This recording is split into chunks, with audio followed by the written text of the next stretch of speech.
Roll call, please.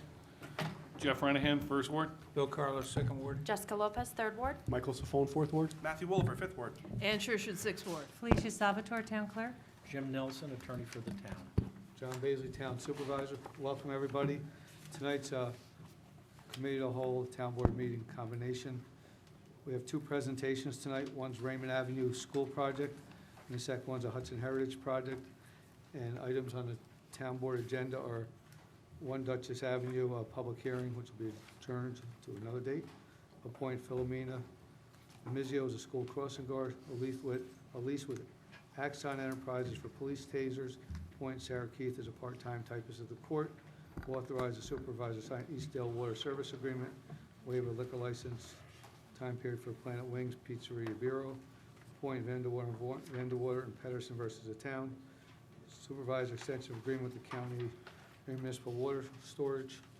Appoint Roland Plain as sewer maintenance mechanic for the sewer department.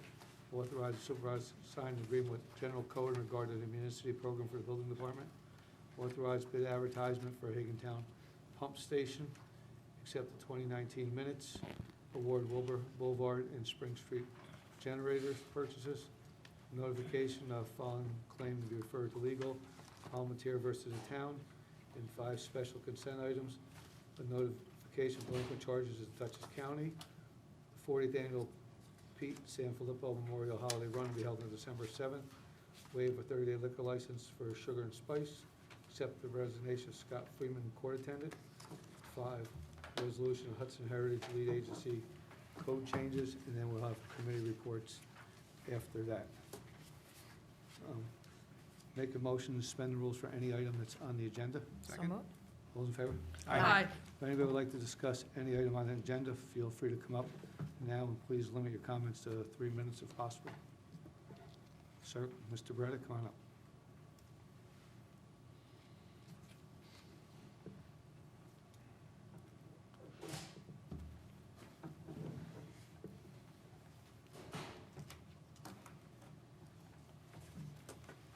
Jim Beretta.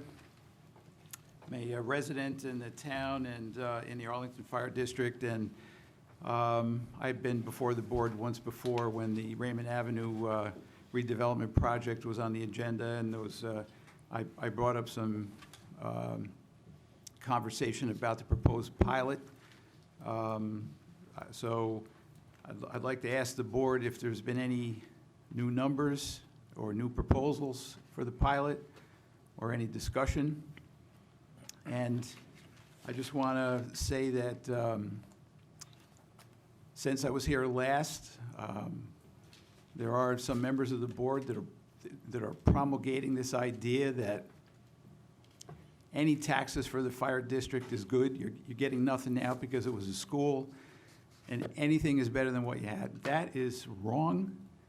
That's a fallacy. It does not work in the fire district model. And we're talking about the law, and we're talking about fairness. This proposed project is a commercial business. They are obligated by law to pay taxes. The school was not obligated by law to pay taxes. So I would like to ask the question again.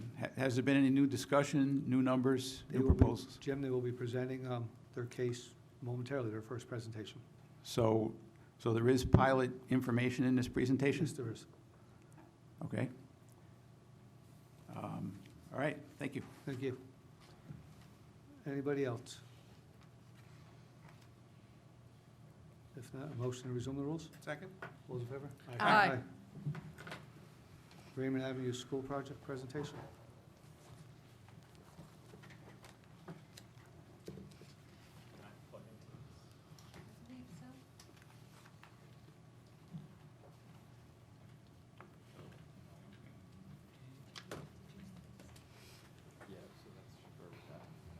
Oh, you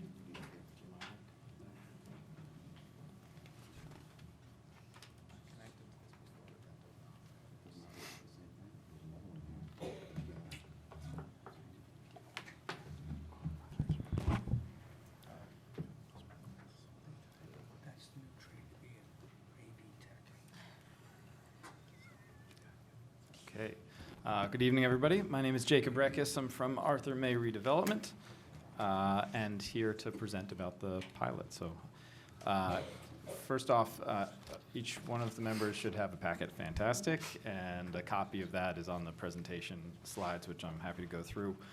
Before I dive into the presentation, what I do want to share, and I understand there's just a comment that was made.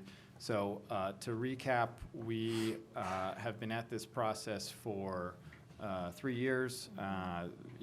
We do view this project as a community project, a win-win project for all. When we started the project, the first thing we did is come into the town and find out what is the comprehensive plan for the town, what is the town looking for, and it was our understanding that the town is looking to reinvigorate the Arlington Town Center and redevelop the area, bring people and amenities to the Arlington downtown. So we're proud of what we've done. We are proposing and asking today for you guys to consider a resolution to support a pilot. Of course, the pilot goes through the county IDA, but the county IDA asks for the town to issue a resolution of support. We've put together some numbers, and what I will say is that the gentleman before was correct. So this property has been off the tax rolls for 95 years. It has been using services and has not been generating any tax dollars. What we are proposing is a situation where the moment that we take title and we own the property, we would begin paying its fair share of base taxes. And then I'll go through this in a moment, we break the property into 5 different phases. And as each parcel comes online, that parcel then pays a higher amount of taxes. So each parcel will start to pay its base taxes once we take title, and then we keep paying. So now I'll dive in. What you see on the front page is the renderings as you've all seen before. And just to reiterate, so the project is currently, we're actually in front of the planning board tomorrow. It's 187 apartments at this stage, 110 key hotel, and 18,000 square feet of commercial space. We've broken the project into 5 phases, as I mentioned, and part of our application tomorrow is also to subdivide the parcel. We're actually asking to subdivide the property into 6 parcels, and I'm going to go back for a moment. The 2 buildings along Raymond Avenue are 2 separate parcels, but being considered as one phase because they would come online together. Each phase would be a 20-year pilot, and because the development of the process would take some time, and some of this is guesswork about exactly what year each part comes online, the 20 years may take up to 25 years for all of them to come fully. So we did our analysis over the first 25 years. And what I would like to point everybody to is that over the next 25 years, this presents that we would be paying a total of $14.7 million that the taxing agencies have not had before and would not have otherwise without this pilot. I would like to reiterate that without the pilot, doing the project is not feasible. It is simply not economically feasible. We're quite encouraged. I also want to point out at the end of the pilot period, after all of the pilots have come in, as you'll see, the total property would pay $1.9 million a year. So this is in essence an investment into the local community, an investment into helping bring this property along, an investment into not just this property, but in essence, we're bringing people into the downtown area. We're bringing people to spend money in restaurants, coffee shops, stores downtown. We're reinvigorating the downtown Arlington Town Center. We're helping to promote the idea that the town of Poughkeepsie is a place that you want to come to. It's a place you want to live. I'll point out that in one of our market studies, we found out that there are more jobs in Dutchess County than there are working people that live in Dutchess County, which means we are an importer of people to work here. So the question is why? And as a person who recently was looking for a place to live myself, you want to look for a place that's alive, that's fun, that has walkable amenities. This downtown Raymond Avenue could be that, and that's what we're trying to get to. It's not feasible without a pilot. So $14.7 million of new revenue coming in over the next 25 years. What we put together, and we tried to keep this simple, I will share that the pilot process or the taxing process, and I give your assessment division at the town a lot of credit. You have really great people there. It is a complicated process, and you have very good people. They helped us put this together. What we're showing right here is the taxing rates of each entity. So this is a non-homestead parcel. So this is the breakdown of how, when the money comes in, it then gets separated pro rata amongst all the entities. And when it's all said and done, the town's portion over the next 25 years would be $2.7 million. The fire districts would be $1.7 million, and the total payout would be $14.7 million. I will share that, you know, we are conscious and want to be thoughtful about the impact that we're having on all the service agencies. So while we are very firm in our belief that this property was drawing services, this had kids in its programs for the last 95 years. This was being served by all of our agencies, the fire department, the school, ambulance. We're now, but not receiving tax dollars. In essence, all of us as taxpayers were contributing towards that, rightfully. Now we're taking this property, we're turning it on its head. We're actually bringing in more dollars, and it's going to be a modern buildings, modern amenities, modern fire protection. It is in a property right next to a 9-story building, so that area was already being serviced. We did do an analysis, and I think I shared this. We believe that the property will, based on comps, the property will generate about 18 additional calls per year to the fire department, inclusive of all calls, including EMS. And yeah, we feel quite strong that the total revenue will far outpace the extra services. This is a summary page. We're going to be increasing the assessment role of the town, and that's a summary. So I would love to host questions or answer questions, and thank you. Okay. Jacob, you currently have an apartment development in Troy, and you've been working on that for like 2 years? That also took a couple of years of development, and now we're under construction. Construction. Okay, during your construction phase, how many EMS and fire calls have you had? In that situation, we had one. Yeah, and unfortunately, it was when the building was on It fire. was a bad one, yeah. So, yeah. So basically, during the construction, you're not looking to have a lot of emergency calls while this project's under construction. That's correct. So when you're right. paying the least amount in the pilot, we're hoping that there won't be hardly any calls. Correct. And then, did we ever hear from the fire district? They were gonna give us our estimate of how many calls they thought were gonna be generated. Did they ever come up with a number?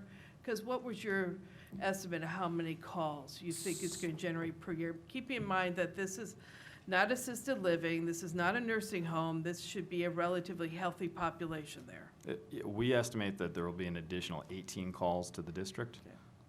and the district averages about 5,500 calls a year over the last 10 years. And I'll point out that the way we got to that is that we reviewed, so we have 3 different types of uses. We have a residential, a hotel, and a commercial.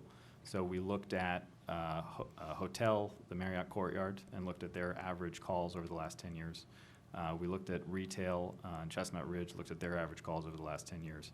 And we looked at the Water Club over in Poughkeepsie, which we use that as a comparable because it's a new building that actually has the modern life safety features that our property would have.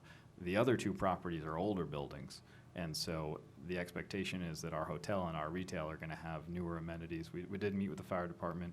I was very grateful. They were thoughtful. They were appropriate, and I think we've come to a good place about the life safety features that should be in there, which will be modern, state-of-the-art amenities. So hopefully that number of 18 may be less because our buildings are going to be newer and more protective. How about like affordable apartments? Are there is affordable housing for these folks? So personally, I'm a believer in affordable housing. When we first came to the town, that was not the message that we got about the town. So this is a 100% market rate product. We're trying to keep some of the units as affordable as possible, but we didn't go for any affordable tax credits or any specific amenities to try and create this downtown market rate feel.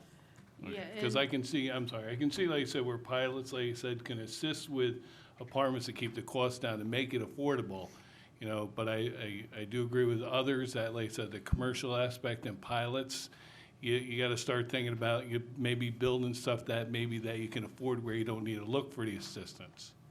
That's my take on it. Well, clarify for me, if there was no pilot at all, from the numbers here, as soon as you took title of the land, you'd be paying $1.9 million in taxes a year? Is that Well, how no, I'm reading it? and that's a good No, question. because that's not, because it wouldn't be built upon yet. So two questions. Two Sorry, points. explain. No, good questions. The $1.9 million is what we would be paying at the end of the period because each With year, everything. each year the taxes, we're assuming that every year the assessment goes up and every year the tax rates go up. Right. So the first year, when we take title, the property is currently assessed at one point. There's two parcels right now. They'd be combined upon Okay. upon approval. The combined assessment is $1,450,000. Okay. So we would, when we take title, we're paying taxes, full taxes at the $1,450,000. And that's not with any of the development. That's with none of the development, right. Then we subdivide the property into 6 parcels, and 2 of those parcels is one phase. So Right. let's assume that first phase comes online. We're still paying 100% of the base taxes on the other parcels, and then we're paying a higher amount each year on the phase that's built, and it ratchets up year over year over year until we get to full value. Right, okay. Yeah, and also I'd like to point out this is in the 6th Ward, and it's also a unique situation that's between 2 affordable apartments. We have 2 rather large Section 8 apartments, and this is falling in between. So this is filling a niche that we do need, that we have some nice market rate apartments. And I am also a believer in affordable housing, but we have, in this area, we do have affordable housing available. Right. And also, I'd like to point out too, that if for some reason this does not go ahead and the Reckises walk away from this project, there are not-for-profits out there who are also interested in this property, so we could have development there that will be yielding no taxes. Agreed. Bill? I'm fine. Jessica? I'm good. Good. No, Jacob, just to reiterate what you said, as far as your phases go, from day one, you're paying taxes on 1.4 million. Correct. And if phase 1 is the only phase that starts, and it would go down 5 years, all the other ones are paying that full part of that 1.4 million for those other 4 years. Right. The second we take title, there will never be a time where we're paying less than the full amount on all those other pieces. Okay. I did have one thing, I'm sorry, Jay. I think I asked this last time, Jacob, but I trust that as you worked with the town to figure this out, I assume you also have been in communication with the special districts as well, the fire department and the school? Or So, we were in conversation with the school. We presented last night, which we were hoping to come in front of you guys to present in the town, but there was a scheduling snafu. So we presented to them, and we're going back to them.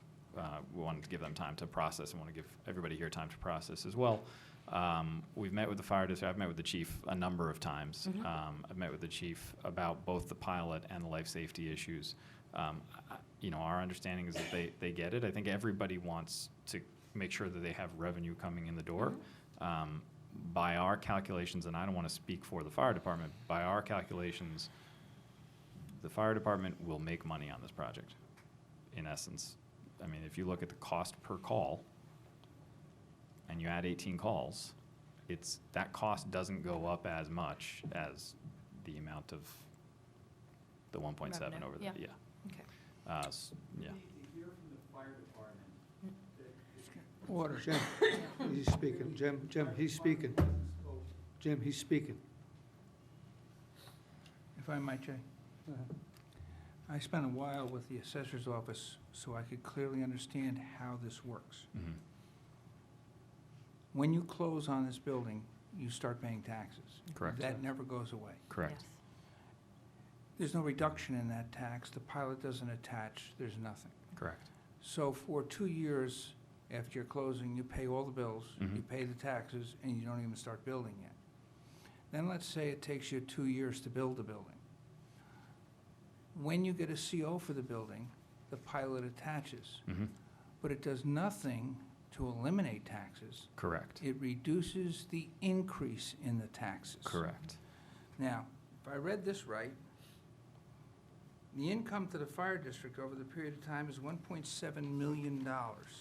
Correct. Okay?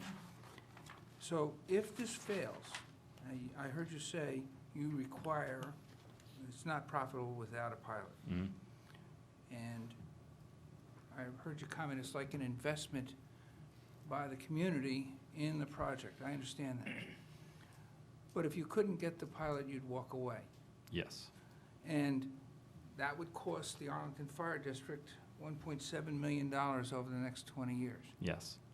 Okay. I just want to make sure that I'm on the same wavelength Yes. of this. Every tax bill you'll pay, all the assessed rates increases, you pay. Mhm. If the town board has a tax increase, you pay. Correct. You're not exempt from any of those. Correct. Okay, All correct. okay. Thank you. Yeah. Thank you. And could you make sure the fire district gets the latest? And you've presented to the school district the latest copy? Yes, and this was, we met with the assessor to make sure that our estimates were correct as recently as 2 days ago, so I'll reach out to the chief tomorrow morning. I sent him one of the first original drafts, but it's not the up-to-date draft. This draft is actually higher, and from our conversations, it increased since he saw that first draft, Yeah. so, yeah. Anybody else? Thank you. All right, thank you. Thanks, Jacob. Hudson Heritage?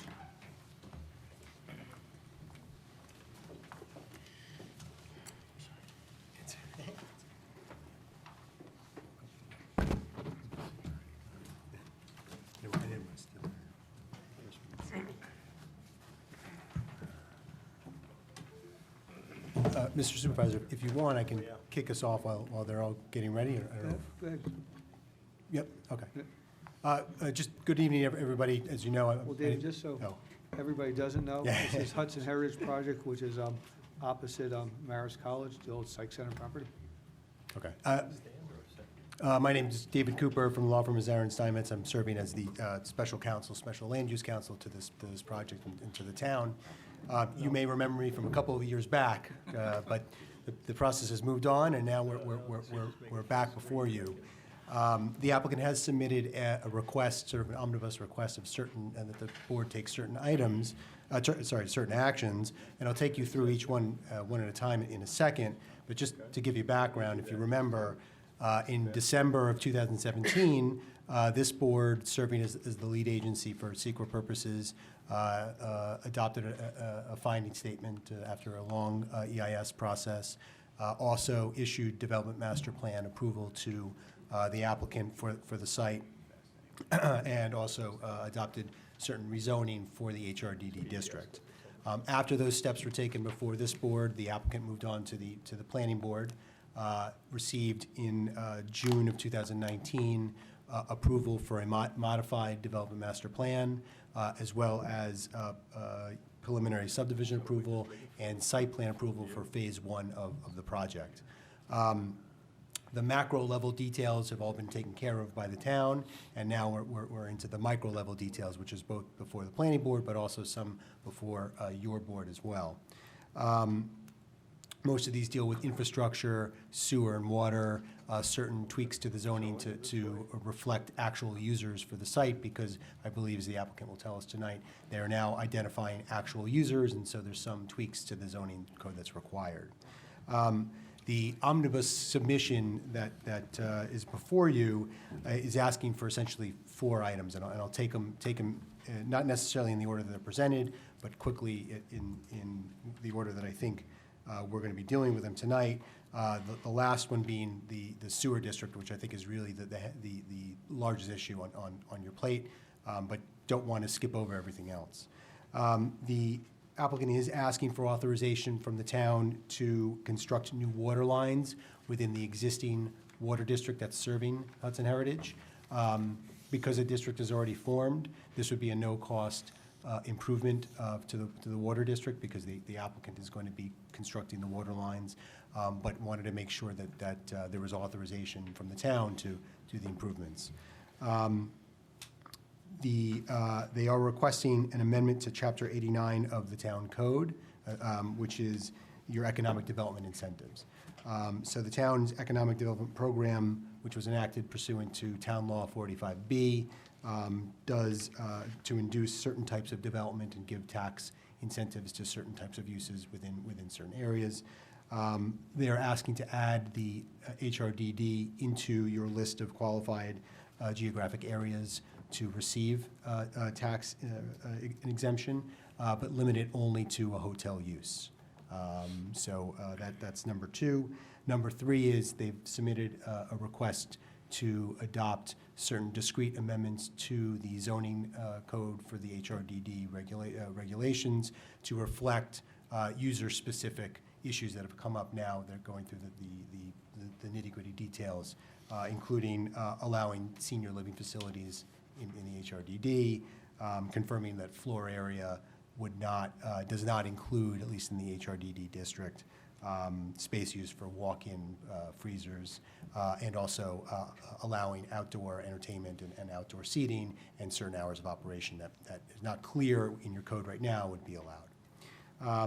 And then finally, the applicant is seeking to create a new sewer district for the site. This is a requirement of the MOU, an MOU back with the state and the former prior owner that a sewer district is set up. There will be new sewer infrastructure lines, and so now you've got to set up a sewer district to ensure that the user costs, you know, who to charge and get your user fees back for the operation.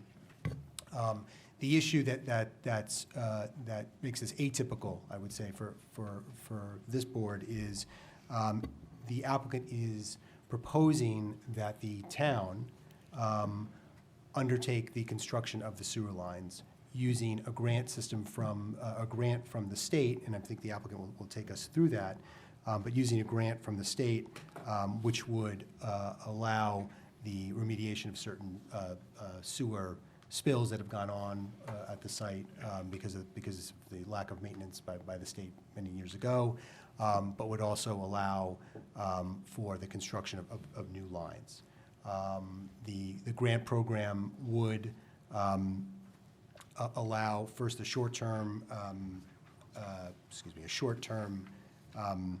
construction loan, so that the town would be taking out about the estimated cost is about a $10.5 million ultimate cost to construct the lines.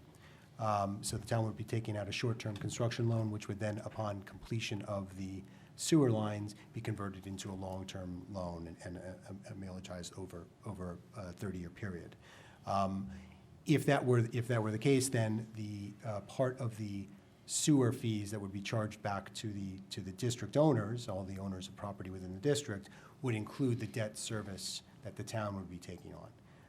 Obviously, there are issues for the town that you have to deal with as a board in terms of how would you secure that debt, how would you coordinate the construction of the sewer line while other construction is going on, and procurement issues and other items that we can take you through. But before we can take the steps to create the sewer district, we need to know whether or not the town wants to move forward with this grant and actually being the one who's going to be constructing the lines. Otherwise, the sewer district's application is a much different application. And so before we can take the steps to actually have a public hearing and go to the controller's office to create the sewer district, we have to know, well, what is the actual user cost? Is it just going to be, is it going to include the debt service of the grant?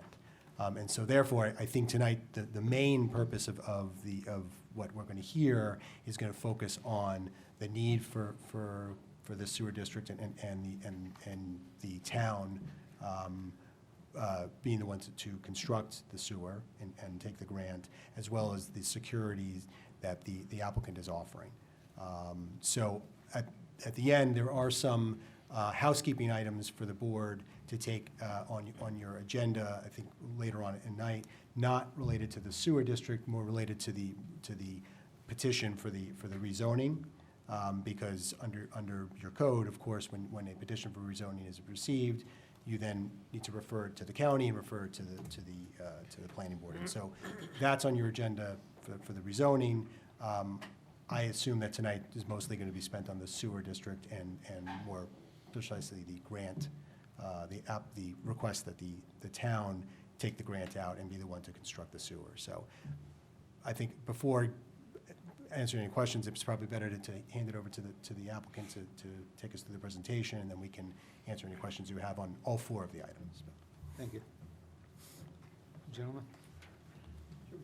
Hi, thank you. I'm Marty Berger, Principal of Sabre Real Estate Advisors and the Development Manager on behalf of our entity, and thank you for seeing us again. If you recall, we were here, I think it was last July, and that presentation followed a very, very lengthy period of time that our team of experts and town team of experts worked together to dot the I and cross the T and understand how this could happen.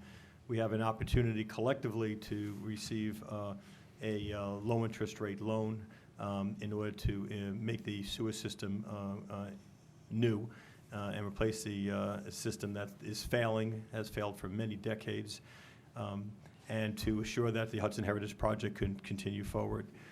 I've spoken to you before, and at this time I'd like to turn it over to Ed Elajan, who is the business partner on behalf of our development entity, who can elaborate and walk you through the specific package pertaining to the assurance and collateral pertaining that we're asking to provide or offering to provide, and explain the sewer system. Ed? Good evening, everybody. My name is Ed Elanchen. I'm the numbers guy and essentially the general partner on this thing. I was involved in this since we purchased it from CDC. I'm the CEO of the Vero Finance Group. As the designated numbers guy, I get the pleasure of walking through the sewer system, particularly the grants and loans that David mentioned. And I'll do a little bit of refresher. I think David gave a very, very good overview. You kind of know where this is going to go, so I'll try to get you there reasonably quickly. Just to refresh, the sewer system has originally had. Excuse me, can you see okay, or should we dim the our lights? Our screens are not here. Okay. Wait.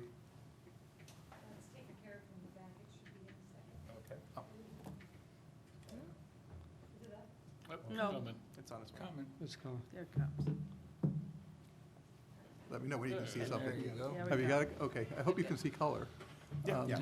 So the original sewer conversation began around the red lines, which started all the way at the back of the property, the sort of the top of the graphic, and then moves down and then over towards the right and eventually ties into Route 9. This is essentially the system that is there today and has failed and needs to be replaced. It's essentially unpredictable and inoperative, and we always get these sudden surprises and emergencies.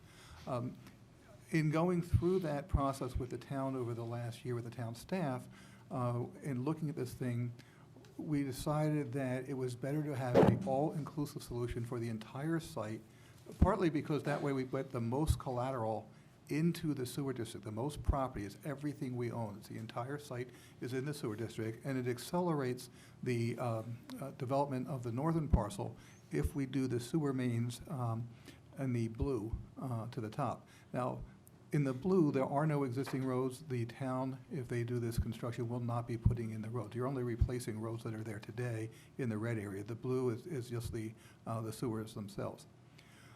As we were going through this and as time has passed, we focused on the lower right there, roughly that yellow circle. We'll call that the commercial area or phase one, whichever way you're more comfortable referring to it. And in order to stimulate the development of that area, we were able to work out with the town engineer this green section that we as developer will build now at our cost, because we can't populate the commercial section without a functioning sewer. And this one we can control, the timing wouldn't have to go out for RFPs and so forth and so on. So we can put that in place in order to create value in the commercial portion of this property, which will then be used elsewhere. As you probably recall, this site, because of its, not only its size, but the location of the admin building in the center of the site and stuff, cannot be developed all at once. It's not just a physical problem, it's an absorption problem. There is not enough need for 750 housing units in 1 or 2 years' time in the town, although it certainly looks more needy for that. Things have grown nicely in the last couple of years since we started that. But because of the range of things that had to be done site-wide, right, we can't do a sewer 1,000 feet at a time as we add apartment. We have to come all the way back from the back of Route 9. The off-site improvements had to be done in chunks. If you're a football fan like I am, you think of chunk plays. Well, this entire development is nothing but chunk plays. And so there's $5 million chunks and $10 million chunks. It's hard to demo part of the admin building, that sort of thing. And so we have to do this in phases where we're doing a lot of site-wide work. And the key is that the commercial piece, because it's close to Route 9, because of the sewer and stuff, is the fastest and easiest. It was also the flattest. It had fewer environmental problems. And if you've been by there lately, we're down to basically the Cheney building. Correct. And that will be down the first week in February. So, you know, it's flat. We cut the trees down last year. You can actually see it from the road. It's a big, big difference. Go to the next one here. The town, when we first started these conversations, and we bought into this as well, the concern was that anybody can put a strip center on Route 9 and say, see you later, we took our money and run, and now you're still left with that mess up in the north. You'd be left with, 30, 40 buildings that need demolition, the admin building and stuff.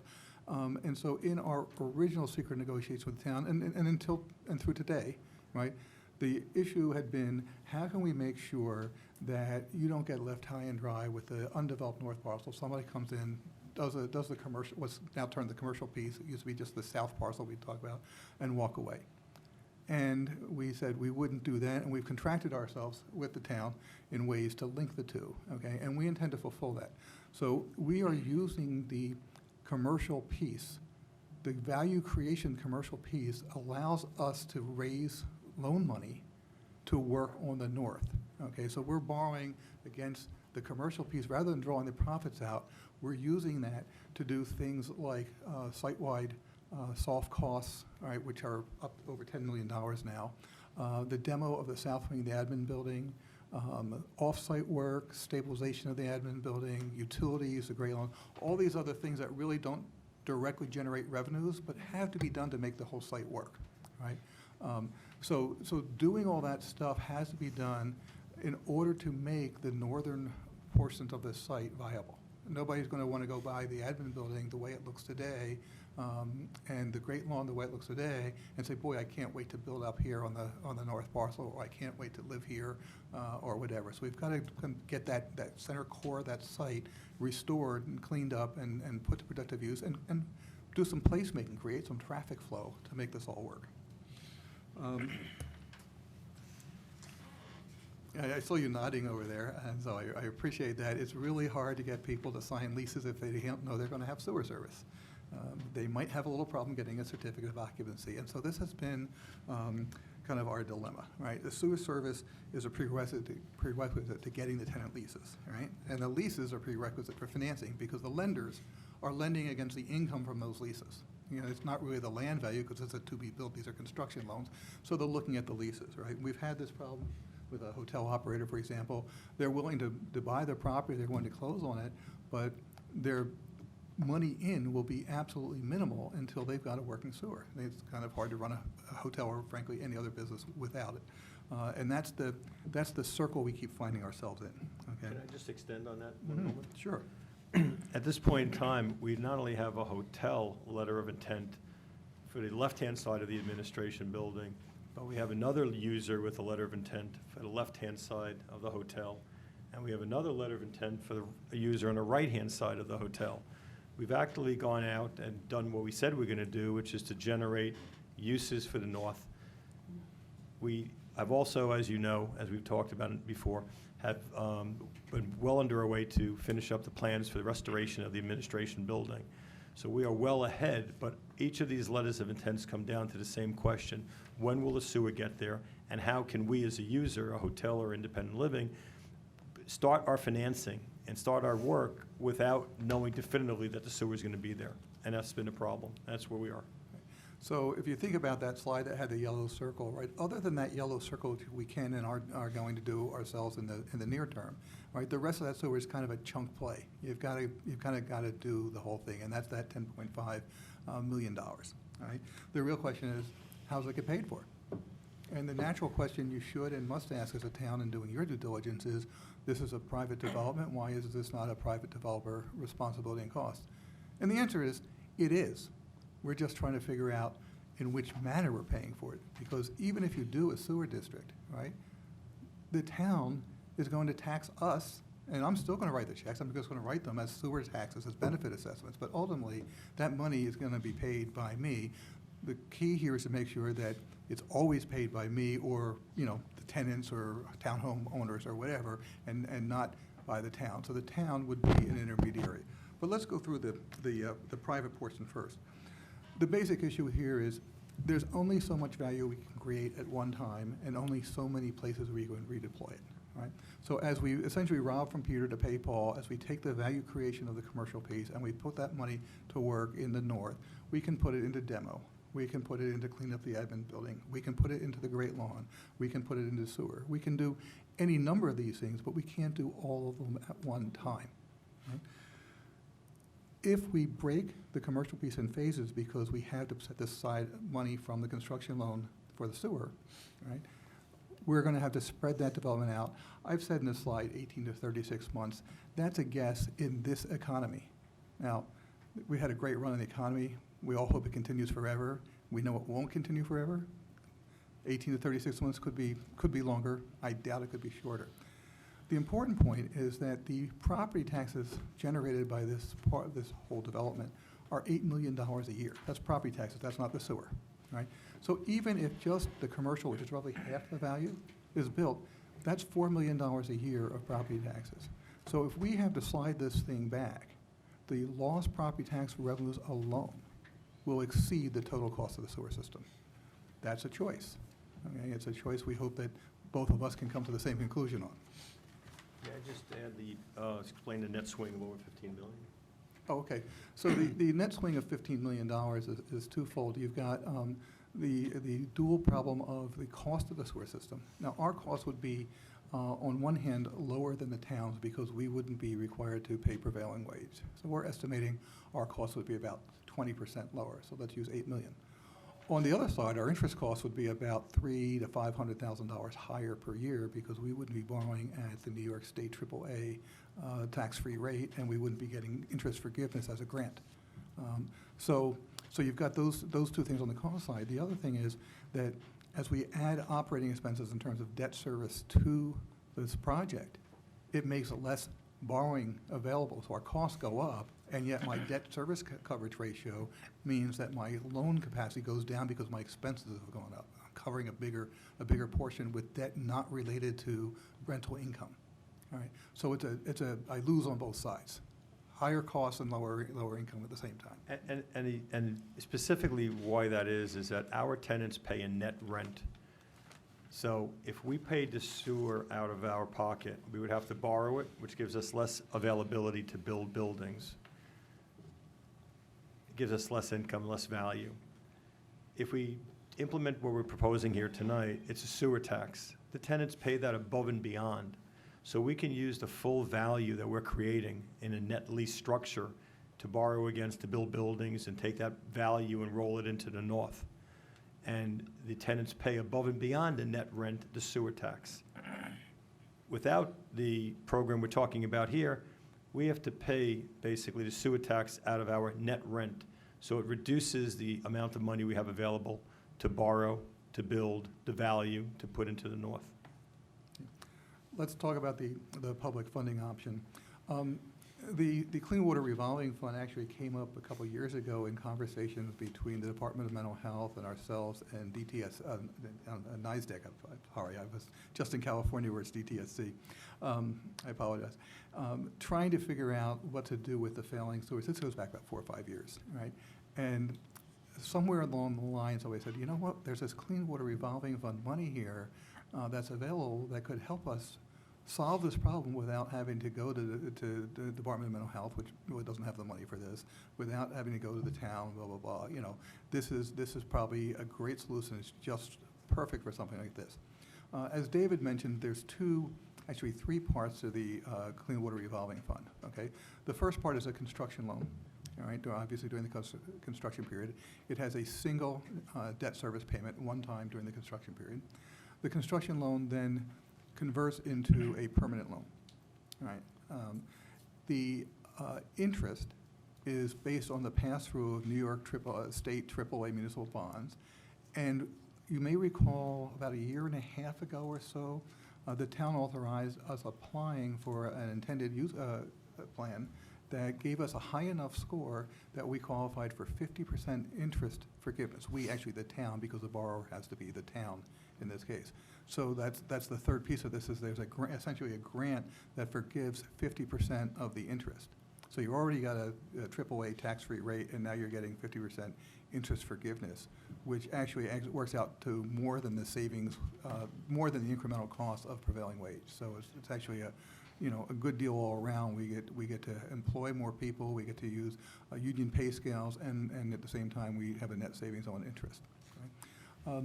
In addition to this, there are follow-on grants after the sewer district is formed, if it qualifies for an EFC loan, that could actually result in principal forgiveness of up to 50%. We can't apply for those until after the EFC loan is granted. So that's a two-step process. We were hoping to do it this year. Obviously, we missed that window, but that would come on next year.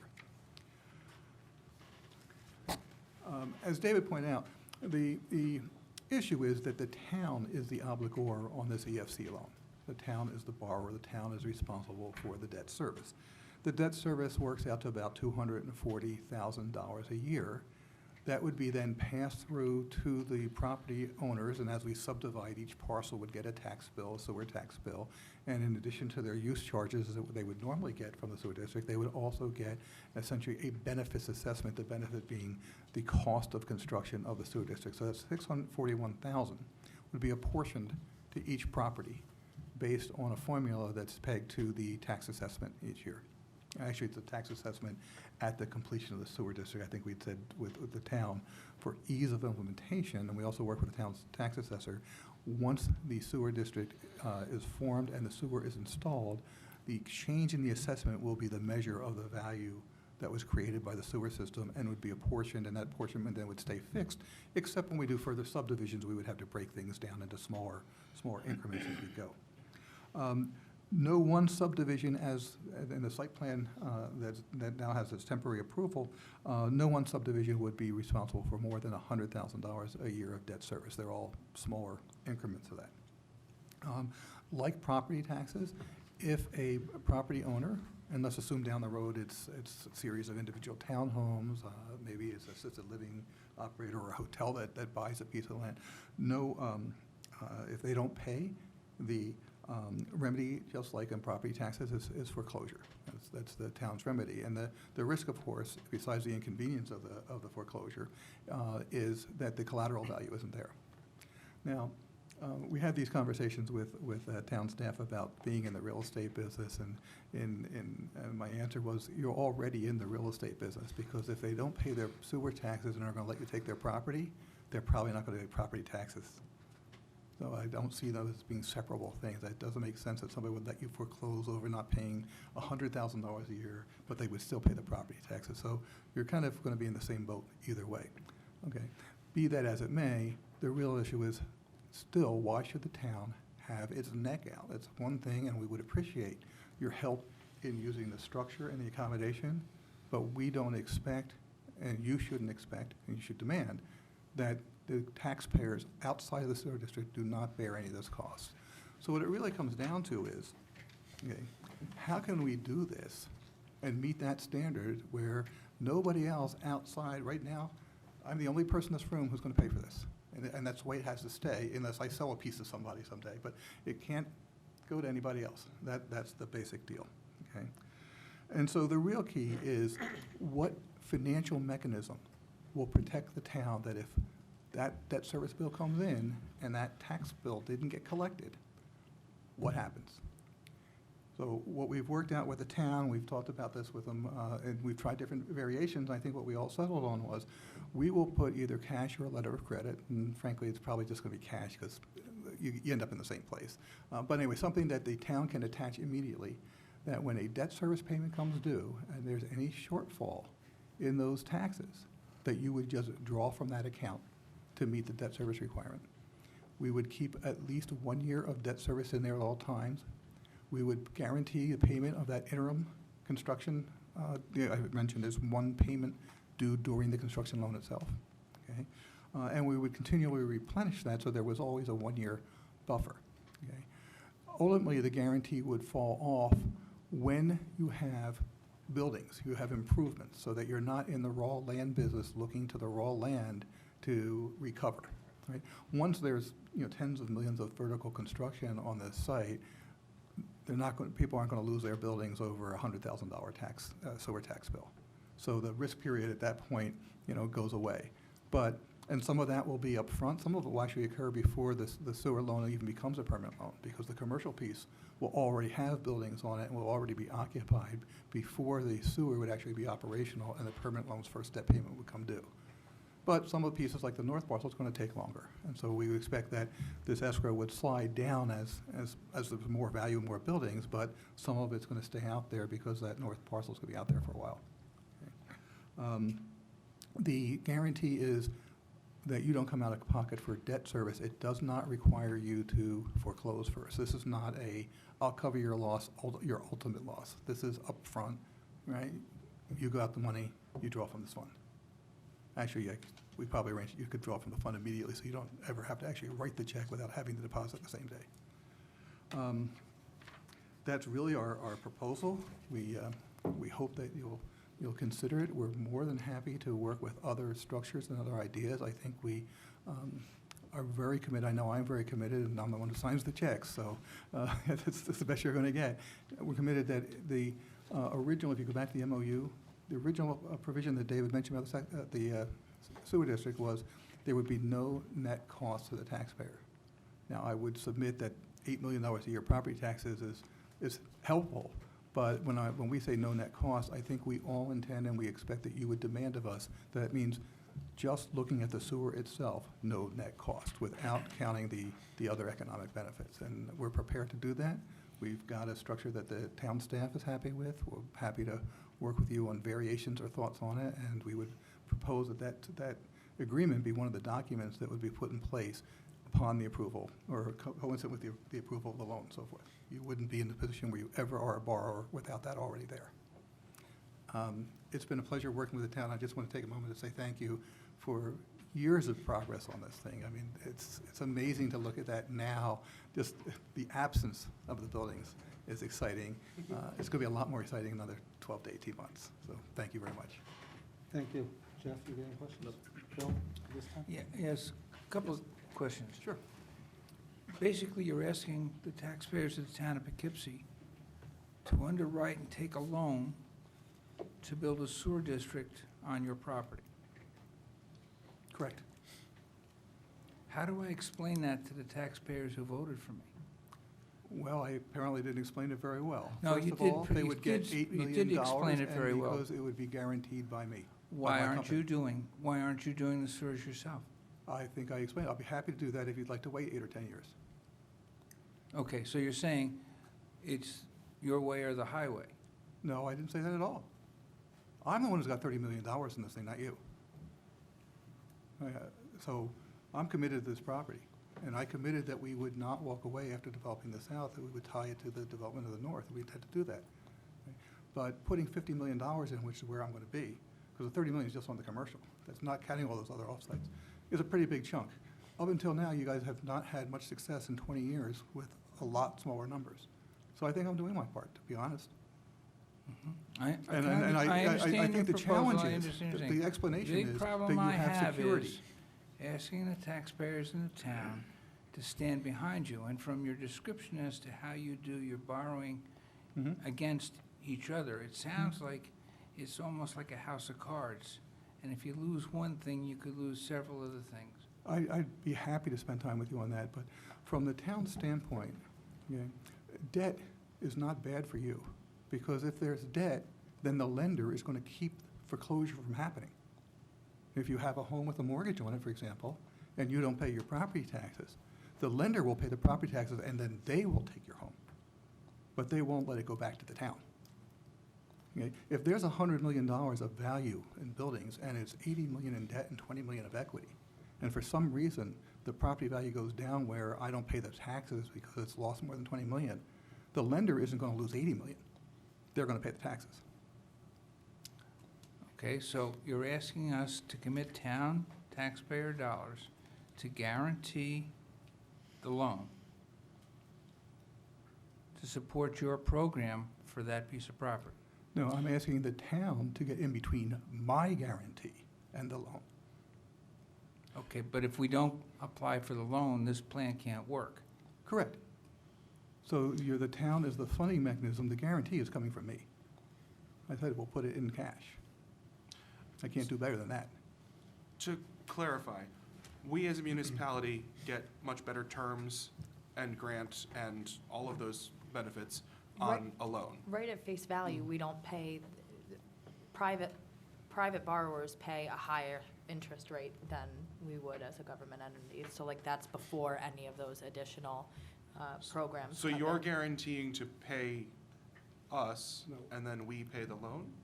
No, well, technically, we're guaranteed to pay you to the extent that you didn't collect it from the sewer tax, which is also coming from me at the outside because I own the whole property. In other words, the way the sewer districts, all sewer districts work, is that the debt service is prorated among the properties in the sewer district as part of their tax bill.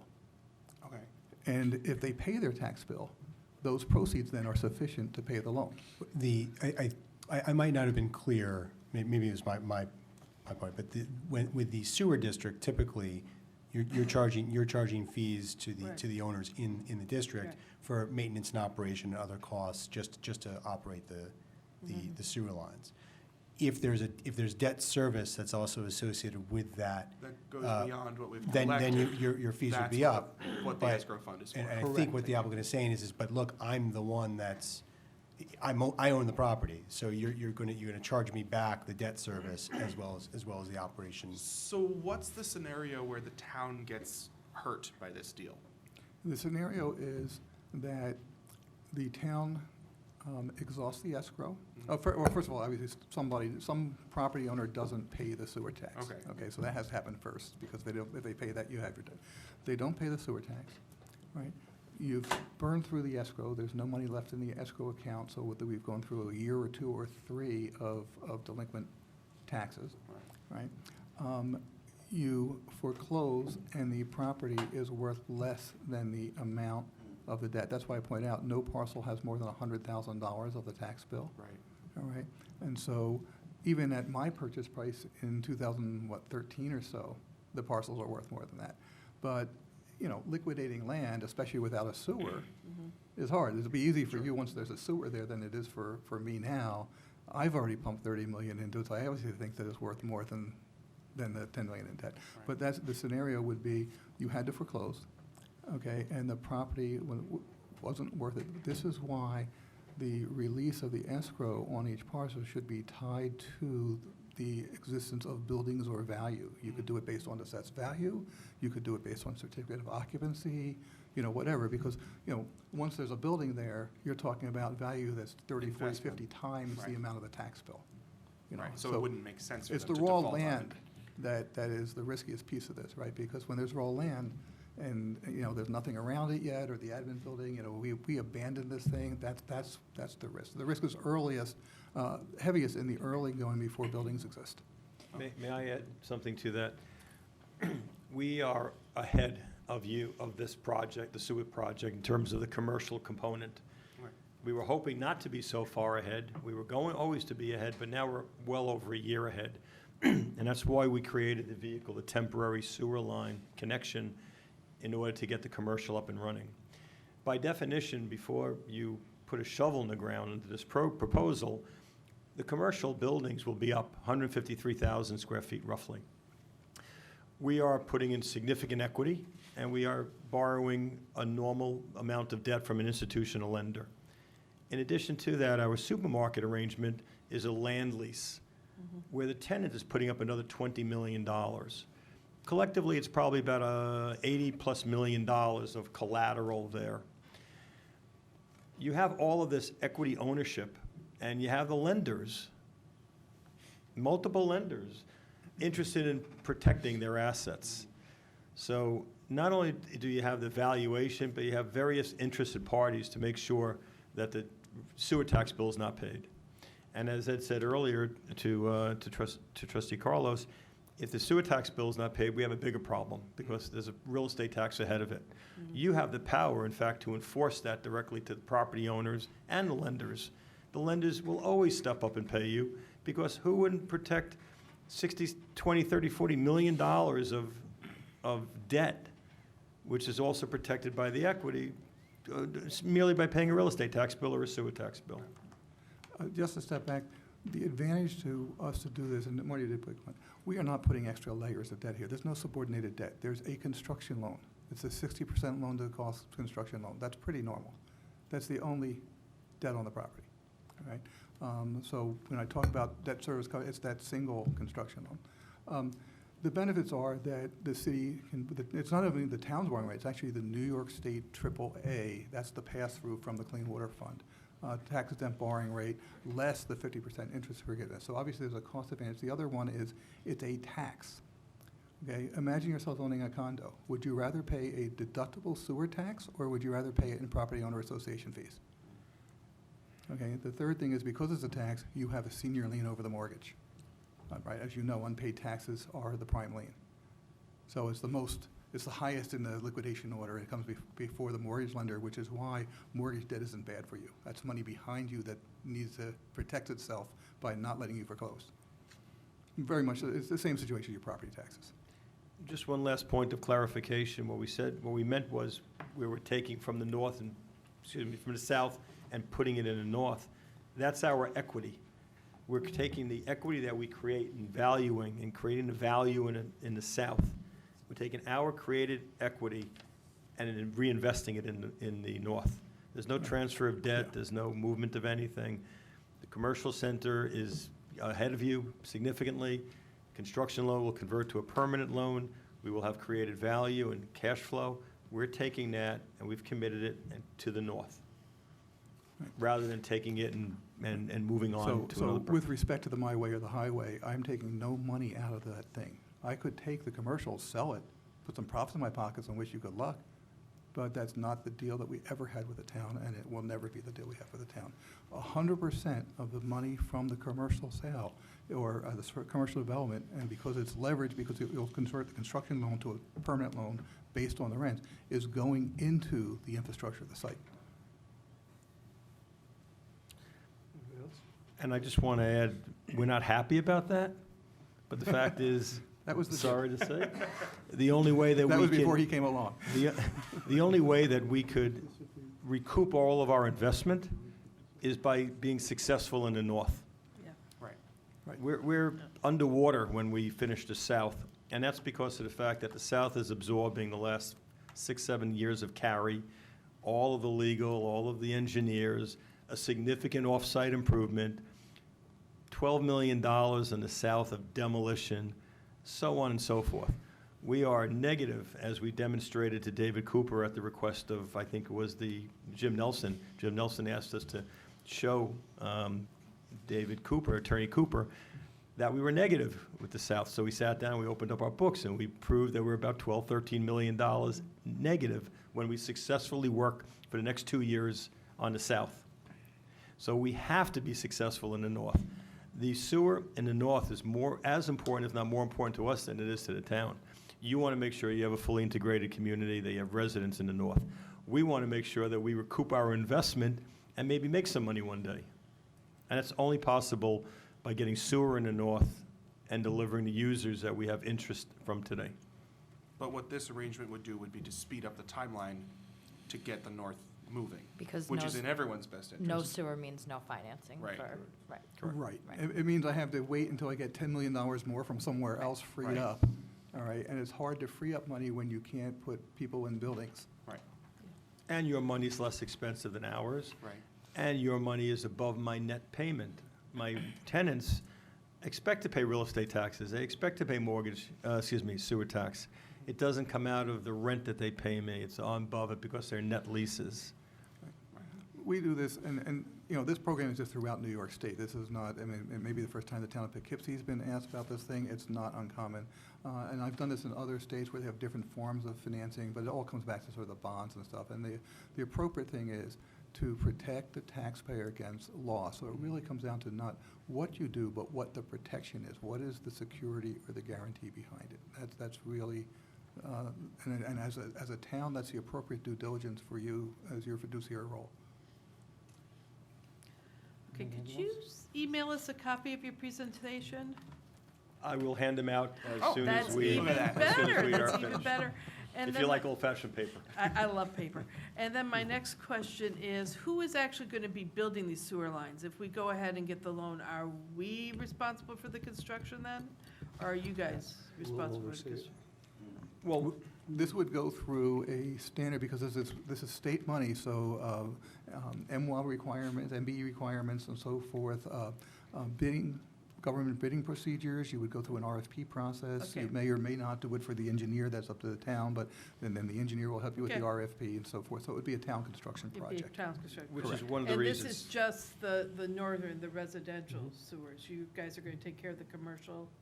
We will front? take care of that lower the low right green. corner. Lower grade, gotcha. The The green. Yeah, the- yeah, yeah. I'm sorry, when Yeah. you have the thing, you'll see. Yeah, and So we're you'll do taking you'll care do of the other ones up You'll be there. the red and the blue states, and we'll be the green states. So what we have done already is Chazen Engineering has done all of the drawings for all of the work, and they've been reviewed by the town engineer and the staff. And then we put together budgets against that, and they've been reviewed by the town engineer. So we have a set of construction drawings, or almost construction drawings, and we have a detailed budget that two engineering firms have locked into for this. And as the town, then it will, as Ed said, it'll be put out to an RFP and so on and so forth. As you're moving along with the sewer, we will be following you, just behind you with the water lines and the Yeah. other utility lines and Yeah. so on and so forth. Any other questions? Thank you, gentlemen. Thank you, thank you so much.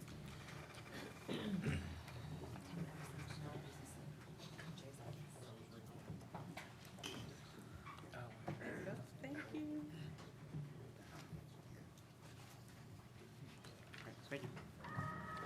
Appreciate it. Thank you, Mark.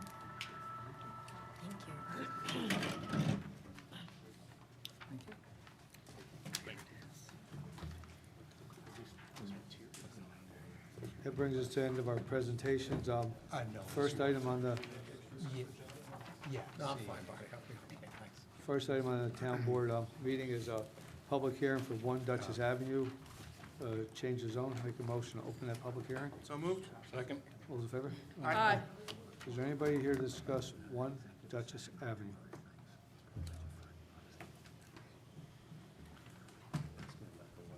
At this time, Mike, are we deferring this to a defined date?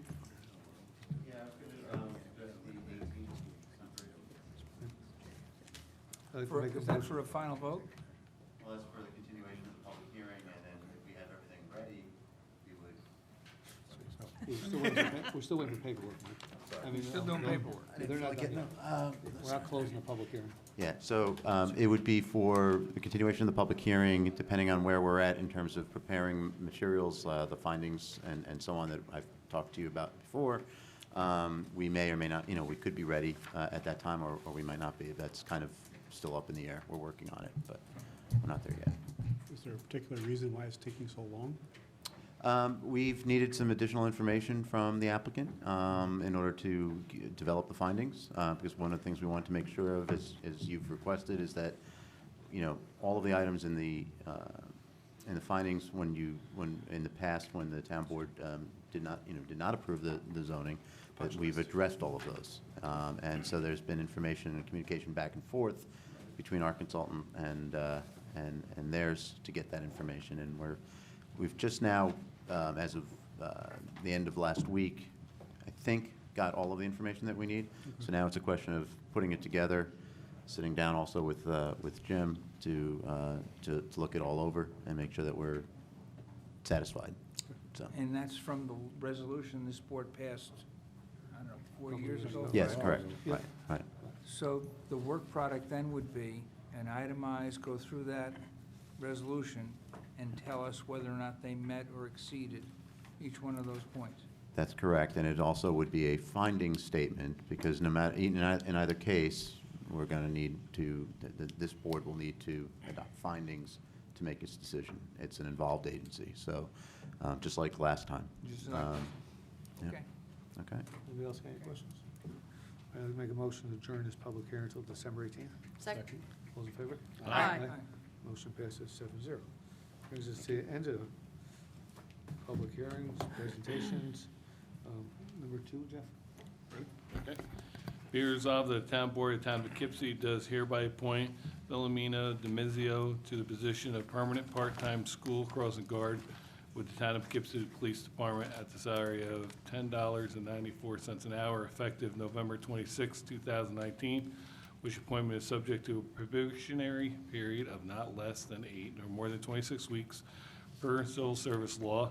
And be it further resolved that the town supervisor is authorized to execute and file all documentation required by the Dutchess County Department of Human Resources in connection with this appointment. So moved. Second. Then motion second. Before we go on, Jeff, the salary should be $11.10 hour minimum wage. Okay, sorry, correct that, $11.10 an hour. Any second on that change? Second? All in favor of that? Aye. All in favor on the item on the agenda? Aye. Aye. Motion passes 7-0. Resolution 3, be it resolved that the town board of the town of Poughkeepsie does hereby authorize the supervisor, excuse me, to execute a lease with Axon Enterprises, Inc. for the leasing of 20 new tasers in substantially the form annexed, and be it further resolved that the town board of the town of Poughkeepsie finds that this lease agreement will be less expensive than the purchase contract, and that the solicitation of the alternate proposals is not required for this form of lease agreement, and be it further resolved that the town board finds that this is a type 2 action requiring no environmental impact review. So moved. Second? Then motion second. Any questions on this? All those in favor? Aye. Opposed? Motion passes 7-0.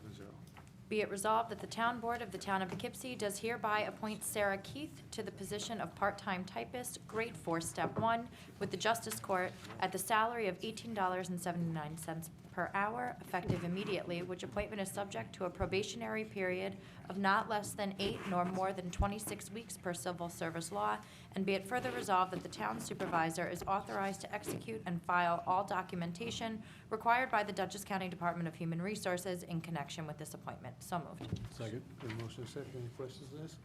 Sarah was an intern over there, and she's now going to be part-time, and she'll probably fill in full-time for a small period of time, since there's an open spot in there since Ann got moved over to the police department. All those in favor? Aye. Opposed? Motion passes 7-0. Be resolved, Town Board, Town of Poughkeepsie is hereby authorized the supervisor to execute on behalf of the townwide water improvement area a consecutive water service agreement with Eastdale Village Water Works Corp. in substantially the form annexed, subject to the approval of the supervisor and the attorney to the town. Be it further resolved that this agreement represents part of the ongoing administration of the town of Poughkeepsie's affairs with no change, which will create a substantial adverse environmental impact and is a type 2 action requiring no secret review. So moved. Second? Motion second. Any questions on that one? All those in favor? Aye. Opposed? Motion passes 7-0. Resolution 6, be it resolved that the town board of the town of Poughkeepsie does hereby acknowledge receipt of a request on behalf of Planet Wings of Poughkeepsie and Pizza e Birra, 830 Main Street, Poughkeepsie, New York, for a waiver of the 30-day review period for a liquor license application. Be it further resolved that the town board of the town of Poughkeepsie does hereby approve the town clerk's forwarding of a waiver and consent pursuant to the attached request. So moved. Second. Then motion second. Any questions on that? All those in favor? Aye. Opposed? Motion passes 7-0. Be resolved that the town board of the town of Poughkeepsie does hereby retain Vanderwater and Vanderwater LLP an hourly rate of $185 for partners, $155 for associates, and $65 for paralegals to represent Poughkeepsie, the town's interests in the proceeding known as Kenneth Peterson Real Estate Holdings, Inc. versus Town of Poughkeepsie, et al. So moved. Second. A motion and second. Any questions on that? All those in favor? Aye. Opposed, motion passes 7-0. Be it resolved, the Town Board of Town of Poughkeepsie is hereby ratify the supervisor's execution of an agreement with the County of Dutchess regarding an intermunicipal water storage study, a copy of which is attached. So moved. Second. Motion second. Any questions on this one? All those in favor? Aye. Opposed, motion passes 7-0. Be resolved that the Town Board of the Town of Poughkeepsie does hereby appoint Roland C. Plains III to the position of permanent full-time sewer maintenance mechanic with the Sewer Department, grade 6, step 1, plus 50 cents more per section 4 of the collective bargain agreement for possession of a CDL license, which equals a salary of $22.52 per hour, effective Monday, December 9, 2019, which appointment is subject to a probationary period of not less than 8 nor more than 26 weeks per civil service law. And be it further resolved that the town supervisor is authorized to execute and file all documentation required by Dutchess County Department of Human Resources in connection with this appointment. So moved. Second. Got a motion and second. Any questions? All those in favor? Aye. Opposed? Motion passes 7-0. Welcome aboard, Roland. Yep. I know you wanted to wait. You have to remember. Yes.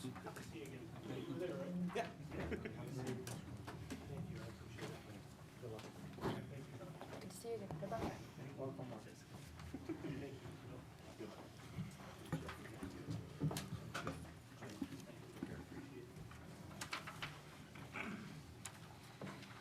Amended Resolution 10. Be it resolved that the Town Board of the Town of Poughkeepsie does hereby authorize the supervisor to sign an agreement with General Code for implementing the Municipal.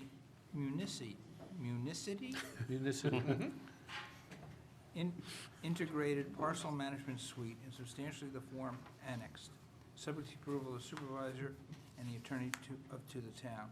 And be further resolved, the Town Board further finds it would be not in the best interest of the town to solicit alternative proposals or quotations for such service, and be it further resolved that the town board finds this is a type 2 action requiring no environmental review. So moved. Second. We have a motion and second. Any questions? Yeah, Yeah. what is this? This is a computer program will take the building department, planning department out of Stone Ages. It's been needed for Excellent. Yes, We and, we talked about this at the land Yes, use and planning. yes, I did recognize the name. and I couldn't say the name. even though it says we didn't solicit alternative proposals, They do. Mike They did. Welty, the building department, and other people met multiple times with many different companies. They did a very thorough search of reaching out to all other municipalities who are using these, and we have a few staff members that are pretty hands-on with municipality now that have come on board in the last couple of months to help with this. And the implementation of this should be early next year prior to the building season taking off. So hopefully have this in place. It should really solve a lot of issues and help in the accountability down there, passing things back and forth. Get rid of some paper. Yes. And Michael, I want to thank you for all the time actually pushing this forward and Yeah. actually getting us to the point where we are today and getting it on the agenda so we can get it in place in time for March time for next year. All those in favor? Aye. Opposed? Motion passes 7-0. Be it resolved that the Town Board of the Town of Poughkeepsie does hereby authorize the town clerk to advertise for bids for the Hagentown Pump Station abandonment and replacement pursuant to plans and specifications prepared, which plans and specifications will be available on November 25th, 2019 in the office of the town clerk, and the bid opening will be held on January 15th, 2020 at 11 o'clock a.m. And be it further resolved that the Town Board of the Town of Poughkeepsie does hereby reserve the right to accept or reject all bids in whole or part, and be it further resolved that the Town Board does hereby determine that this is a Type 2 action requiring no environmental review. So moved. Second. We have a motion and a second on this. Any questions? This is a pump station. It's been sitting in a floodplain. We've had issues multiple years over this. And we were waiting on this. This is one of the last pieces we had on our DEC consent order. And as you all know, earlier in the year, we received a grant, and we're waiting for one more grant. We just received a $400,000 grant from hazard mitigation, and we're waiting probably 4 months for it to go through the process. So now we have it, we can get this in place, and we'll be paying probably 10%, 15% of the total cost. So this is a good long wait to get this done. All those in favor? Aye. Opposed? Motion passes 7-0. Be it resolved, the Town Board, Town of Poughkeepsie does hereby accept the minutes of the following 2019 Town Board meetings to wit, October 16, 2019, Committee of the Whole and regular Town Board meeting, October 30th, 2019, regular Town Board meeting, November 6, 2019, regular Town Board meeting. So moved. Second. Is there a motion second? Any questions on that? All those in favor? Aye. Opposed? Motion passes 7-0. Resolution 13, be it resolved, the Town Board of the Town of Poughkeepsie does hereby award the bid for the Wilbur Boulevard and Spring Street generators to the low bidder, Cummings Sales and Service, at the bid price of $49,326 pursuant to the recommendation of the town engineer.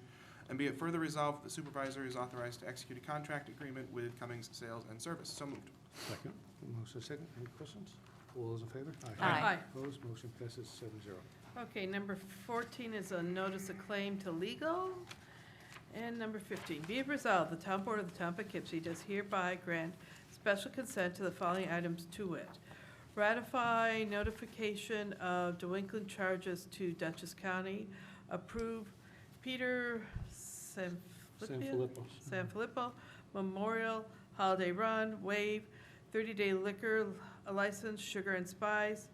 Accept resignation of Scott Freeman of court attendant.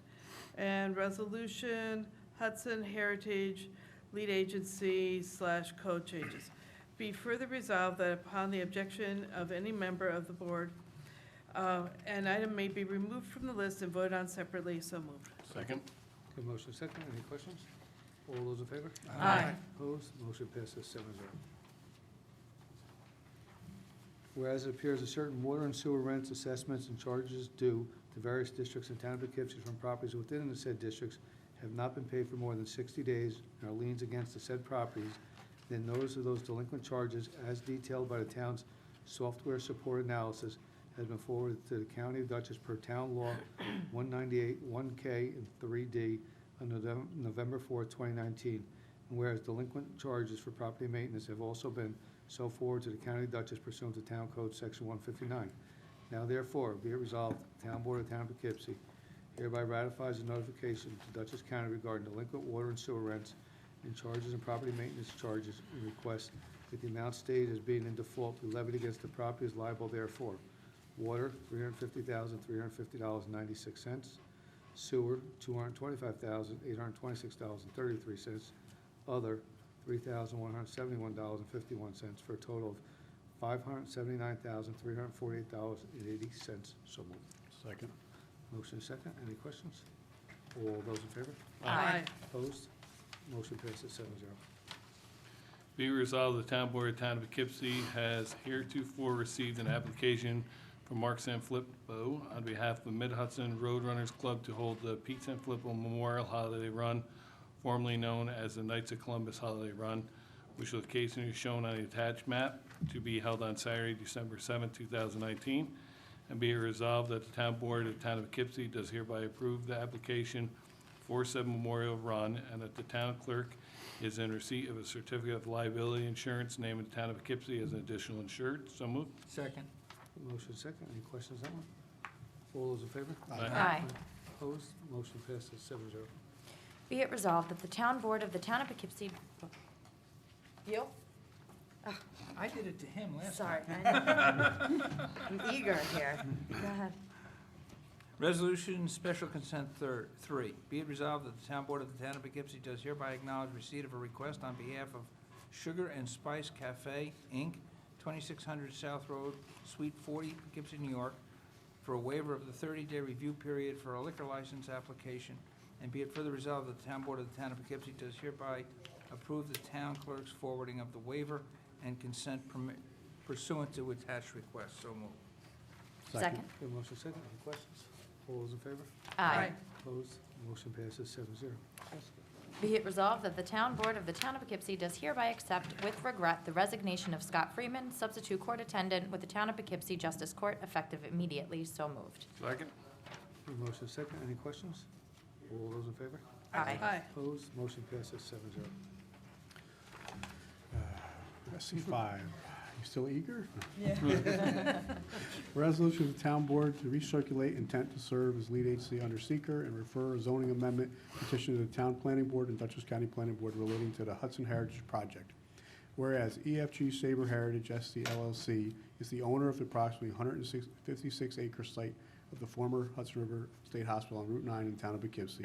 And whereas the site is located in the Historic Revitalization Development District under the Town Code of the town of Poughkeepsie, and whereas EFG Sabre is proposing to redevelop the site as mixed-use, pedestrian-friendly residential commercial development, and whereas on June 5th, 2015, an affiliate of EFG Sabre submitted to the town of Poughkeepsie Town Board inter alia Development Master Plan application in furtherance of the project DMP application, along with the petition to amend portions of the HRDD regulations zoning petition, and whereas the town board served as a lead agency in the coordinated review of DMP application, zoning petition, and all related project approvals under the New York State Environmental Quality Review Act, and whereas after conducting a multi-year comprehensive evaluation of all potentially significant adverse environmental impacts associated with the project through the preparing of an environmental impact statement, the town board, in consultation with the town planning board, adopted a seeker finding statement in accordance with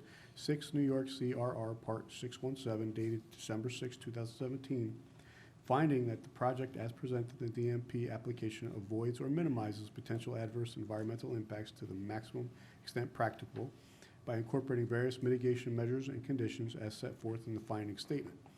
And whereas on July 23, 2018, EFG Sabre submitted to the planning board an application for inter alia approvals of modified development master plan, modified the site plan for phase 1 of the project, and the preliminary subdivision plat, as well as various other approvals necessary to construct improvements and buildings of phase 1 of the project in furtherance of the project.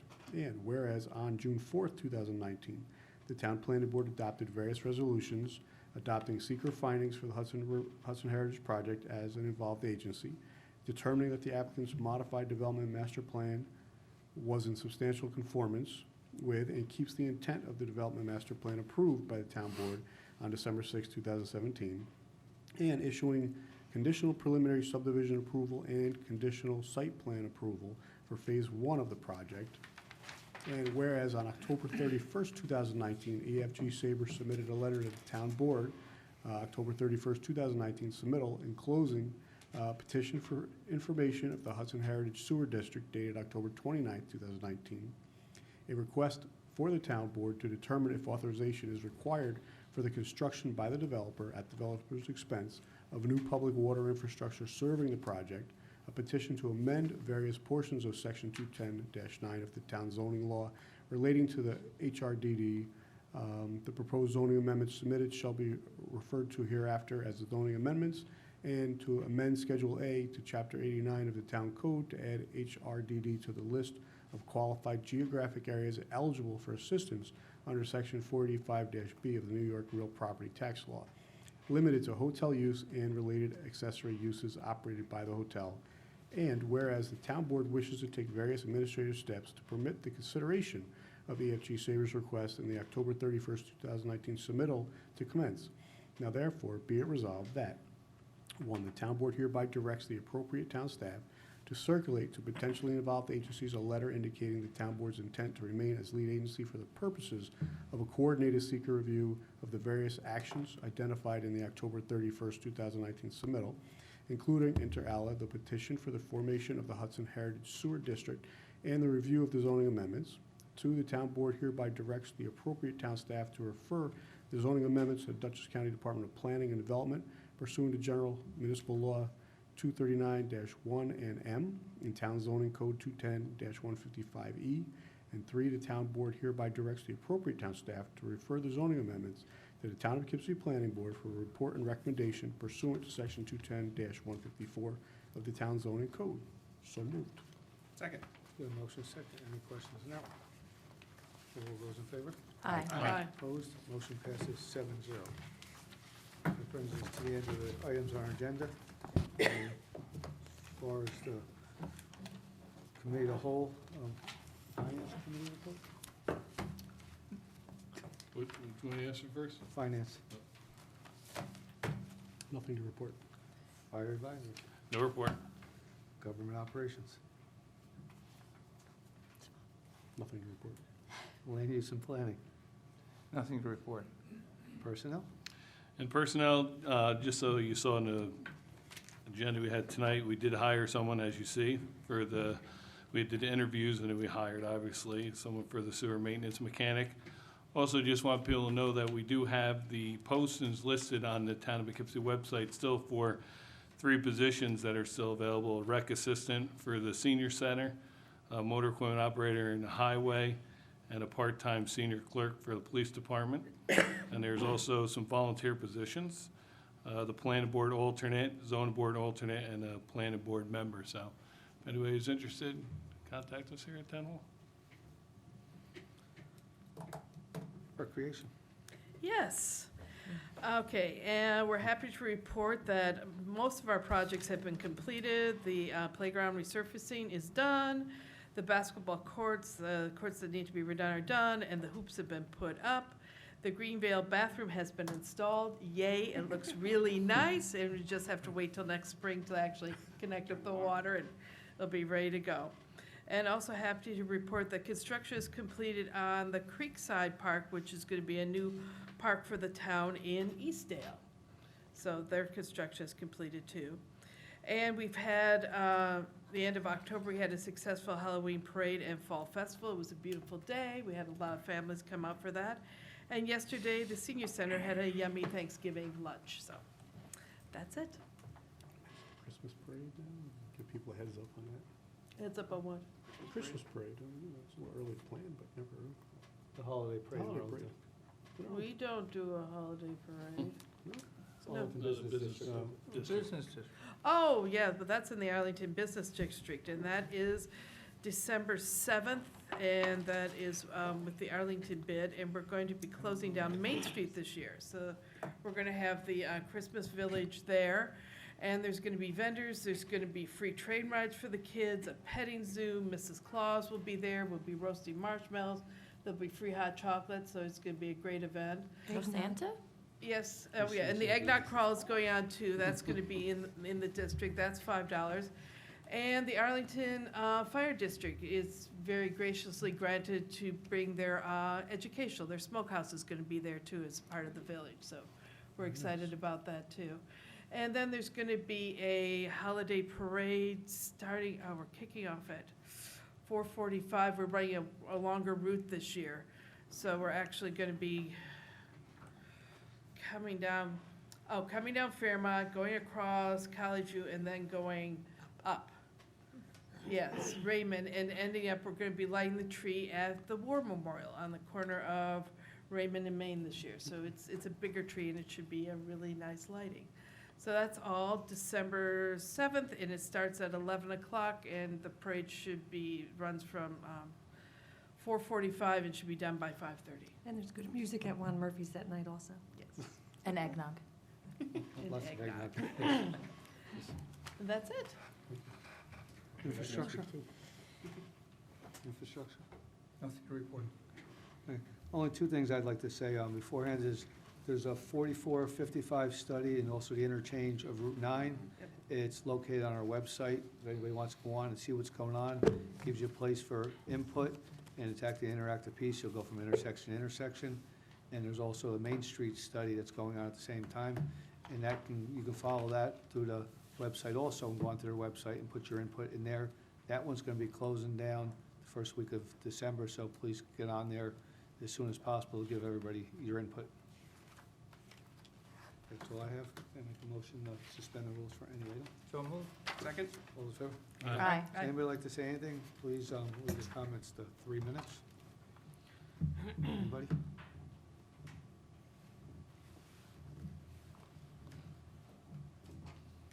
Good evening. Good evening. Just want to say I wrote this last week, when I thought the meeting was last week and was Do us a postponed. favor and just state your name for the Yeah, record. I will. So my name is Jim Greaves, and I live at 215 Over Rocker Road. And the last statement you made, Supervisor, about the study on Route 44, I'm here to open the dialogue about that.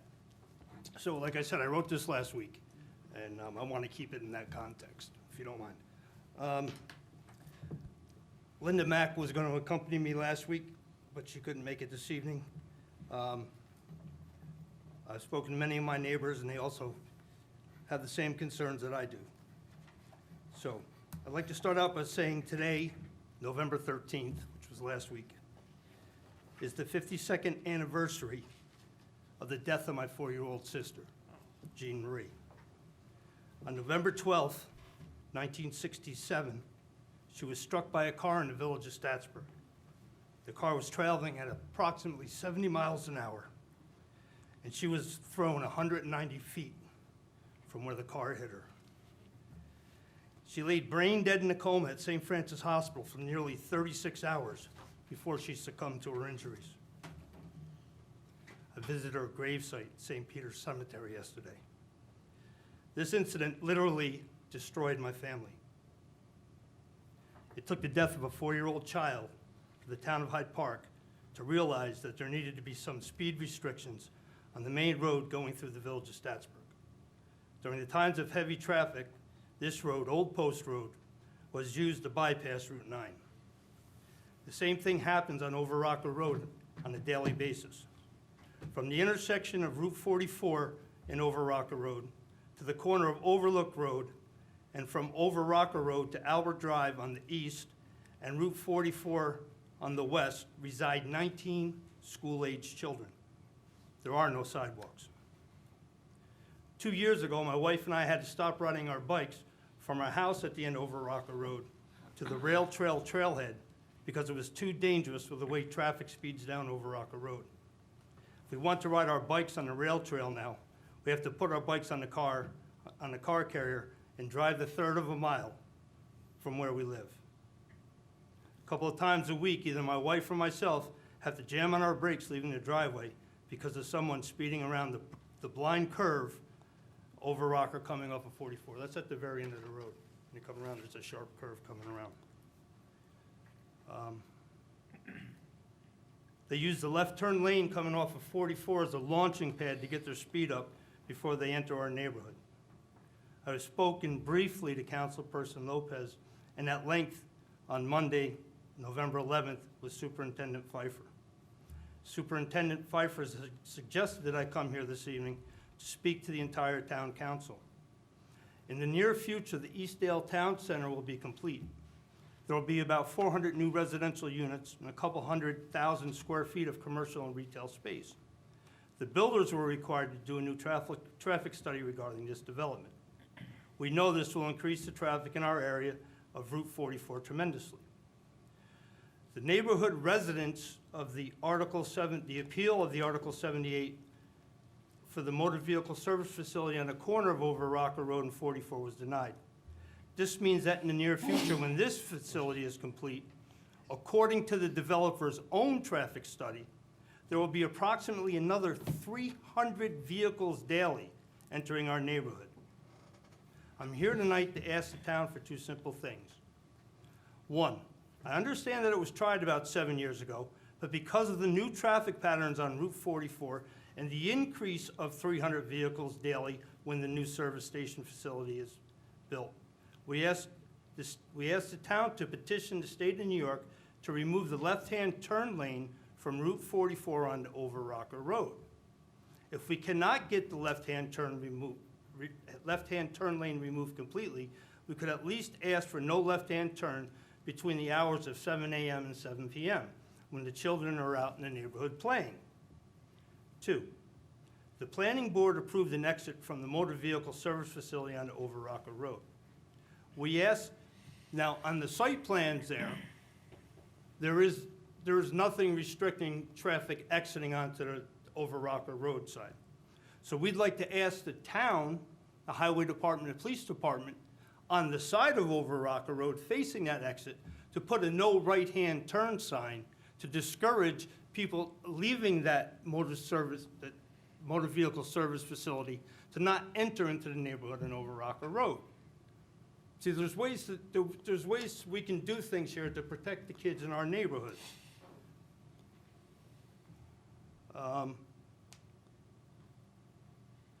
Neither of these two requests would increase the time that it would take for first responders to arrive at any emergency in the neighborhood should the need arise. The local residents would only be slightly inconvenienced. We would still be able to get to our houses by entering Old Garmo Road from the Garmo Road and Overlook Road from Route 44. I ask this on behalf of the residents, but especially the children who reside and play on the northeast end and all of Over Rocker Road. I would also like to just add that a few years ago, the traffic pattern on Lindbergh Place was redirected to one-way at the intersection of New York Route 155 Innis Avenue because the residents of the neighborhood petitioned the town due to the drivers using their street to bypass the lights on North Grand, Van Wagner, and Innis Avenue. So I know this could be possibly done in our neighborhood. Thanks.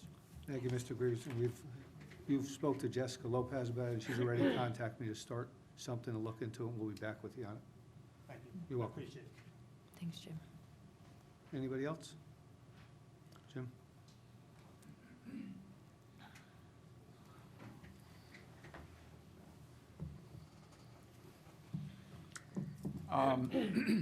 Based on the agenda item tonight, it was not clear that this pilot was going to be presented and nothing was posted. There was no documentation for the public to see prior to this meeting, and the numbers were impossible to see on the screen. Well, Jim so- will let you look whatever you want. It's a presentation, and when they come in to give us a presentation, it doesn't have to be published. This is just a working meeting. It wasn't a town board meeting, it's a committee of the whole. We will be more than willing to share down. I'll scan it in tomorrow, I just got it. Yep. He just handed it Yep. out tonight when he got It here. has changed multiple times. So where will it be posted? I'll scan it in the summary packet where I do usually by Friday at the latest, but usually the next day. Okay. So basically where the agenda is, if you click on it, I scan the whole Okay. packet. Technically, you're correct. You didn't have to post it, but the Office of Open Government also advocates for proactive disclosure, and I find it hard to believe that those numbers tonight was the first time that anybody saw them. Those numbers come in after noon today. Those numbers have First time changed I 4 saw it. times this week. I passed these numbers on to the local fire department earlier in the week. They are not the same numbers that were passed on to them either. We just got the numbers tonight, Jim. Yes. Okay, so, all right, so that leads me to the next thing. When Mr. Reckes was asked about the fire district's opinion on this, his comment was, "I think they get it." That was a very misleading answer. And now you're also filling in that the numbers that were presented tonight, the fire district had never seen. No, they haven't. Tonight was the first night we saw. All right, but I'm just repeating what Mr. Reckes said, all right? I think they get it. All right, that was very misleading, very misleading. And we're talking about something here that if the board includes the fire district in a pilot for 25 years, that is a direct transfer of taxes to everybody else. All right, 25 years. The fire district should be left out like Mr. Kirchhoff did for Eastdale. The town wants a, pro and con, that, we're gonna make the area better, and, we got a little, I mean, I don't like that either. As a taxpayer, I don't like picking up their taxes for the town, or for the county, or for the fire district. But I understand, for the town, and for the county, I don't know, but for the town, all right, you might have something to think about. For the fire district, this is very transactional. Anything that's in that pilot, they don't get for 25 years. You can't possibly see out for 25 years as to what that's going to mean.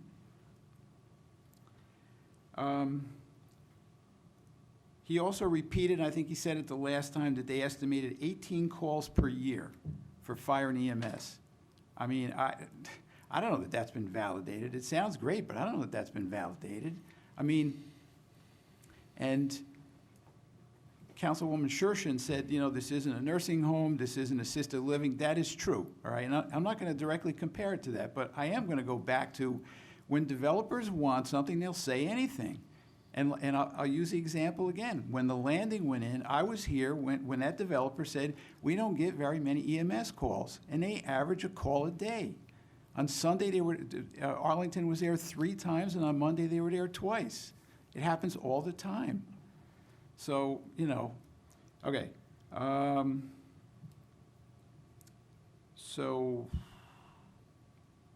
Yeah, the 18 calls, I don't know where it came from. I'm just going to appeal to the board again. I mean, this is a case, the fire district should have a seat at the table, they don't, okay? The pilot these pilots are turned on their head. They're intended for tax-exempt entities to pay more, to contribute for the services that they use, not for a commercial enterprise to pay less, all right? So just think about that, because in the end, if you include the Arlington Fire District, you are directly putting those taxes that this developer doesn't pay onto the backs of everybody else. There's no other way to look at it. And the exchange between Councilwoman Shershin and Mr. Reckes was very nicely scripted to make it all sound la-di-da, and it's not. All right, thank you very much. Thank you. Anybody else?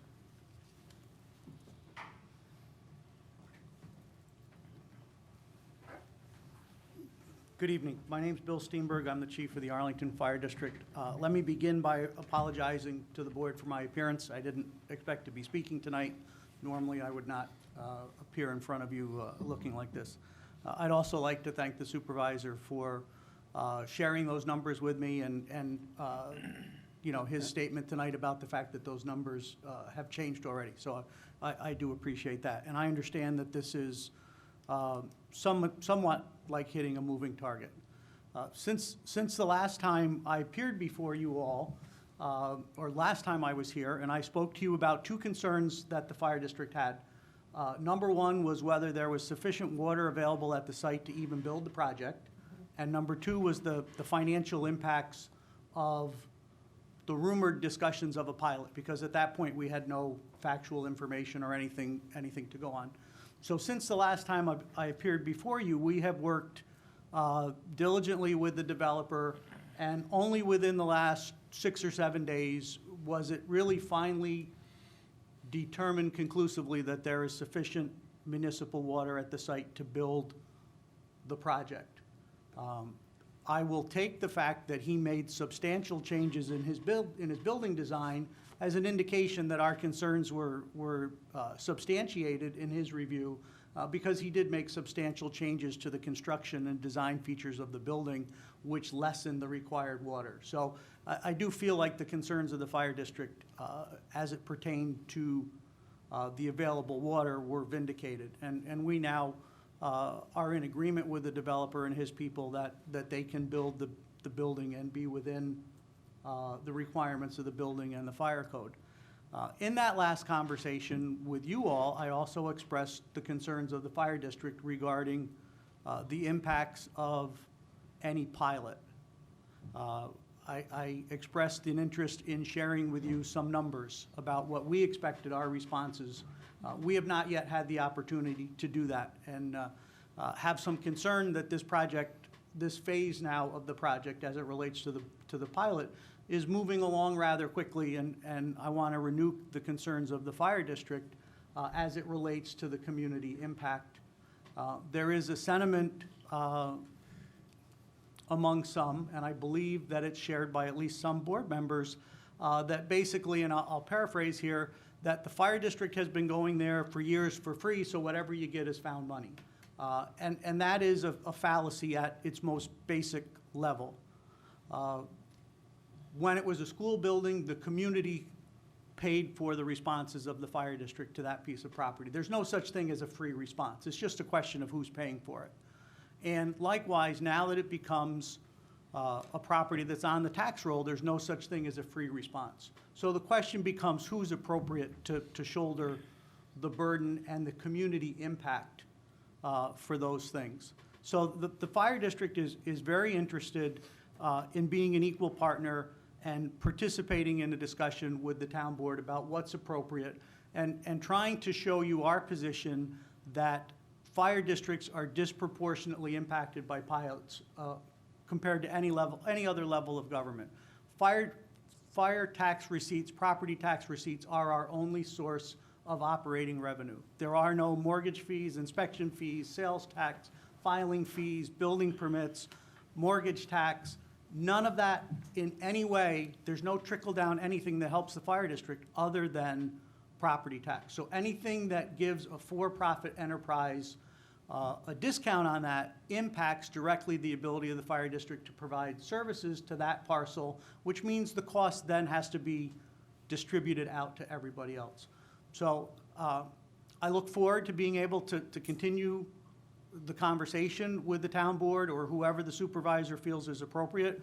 We welcome the opportunity to present our numbers to you and show you why we think 18 is an insultingly low number, and we do have data that we can discuss with you on that. But this thing seems to have quite a bit of momentum behind it, and I wanted to make sure that you understood that the fire district remains terribly concerned about how this affects the rest of our community and our ability to provide service there without imposing a burden financially on the rest of the tax base. Thank you. Thank you.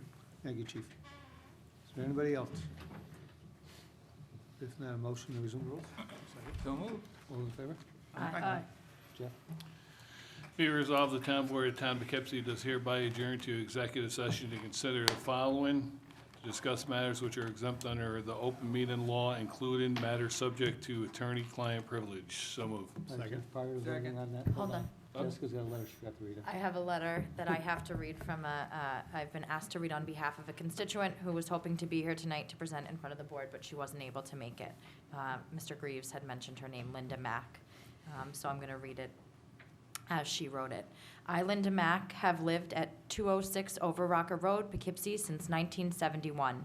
I strongly object to the proposed gas station project diagonally across the street from my property.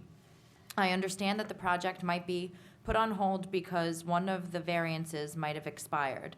I spoke to Mr. Baisley on October 29th, and he mentioned that that was possible and would look into it and get back to me in a couple of days. I haven't heard back yet. When I expressed my concerns about how this project was unfairly forced on us, he was sympathetic and didn't disagree with me or any of my objections. Following is the preliminary statement from my attorney, Richard Olson, as it was filed during the lawsuit. On December 17th, 2015, the Town of Poughkeepsie Planning Board unlawfully approved a large commercial development immediately adjacent to a residential neighborhood in violation of the Town of Poughkeepsie zoning code. The zoning code requires a landscape buffer of at least 50 feet between any commercial project that is adjacent to a residential district. There, the planning board waived the buffer requirement altogether, resulting in a large gasoline station being constructed within 25 feet of the adjacent residential property line. The zoning code clearly provides, by the intent and content, that the purpose of the restriction is to protect residential neighborhoods from intrusive factors attendant to commercial use. The planning board irrationally and unlawfully eliminated the established protection. As discussed in more detail below, it justified its actions by contorting the plain language of the zoning code. Additionally, in conducting its analysis under the State Environmental Quality Review Act, SEQRA, the planning board made an inadequate and unsupported determination that the new station would not have a significant adverse effect on the surrounding environment. The lower court's affirmation of the planning board's action should be reversed and the planning board's decision annulled. The following points I would like to add.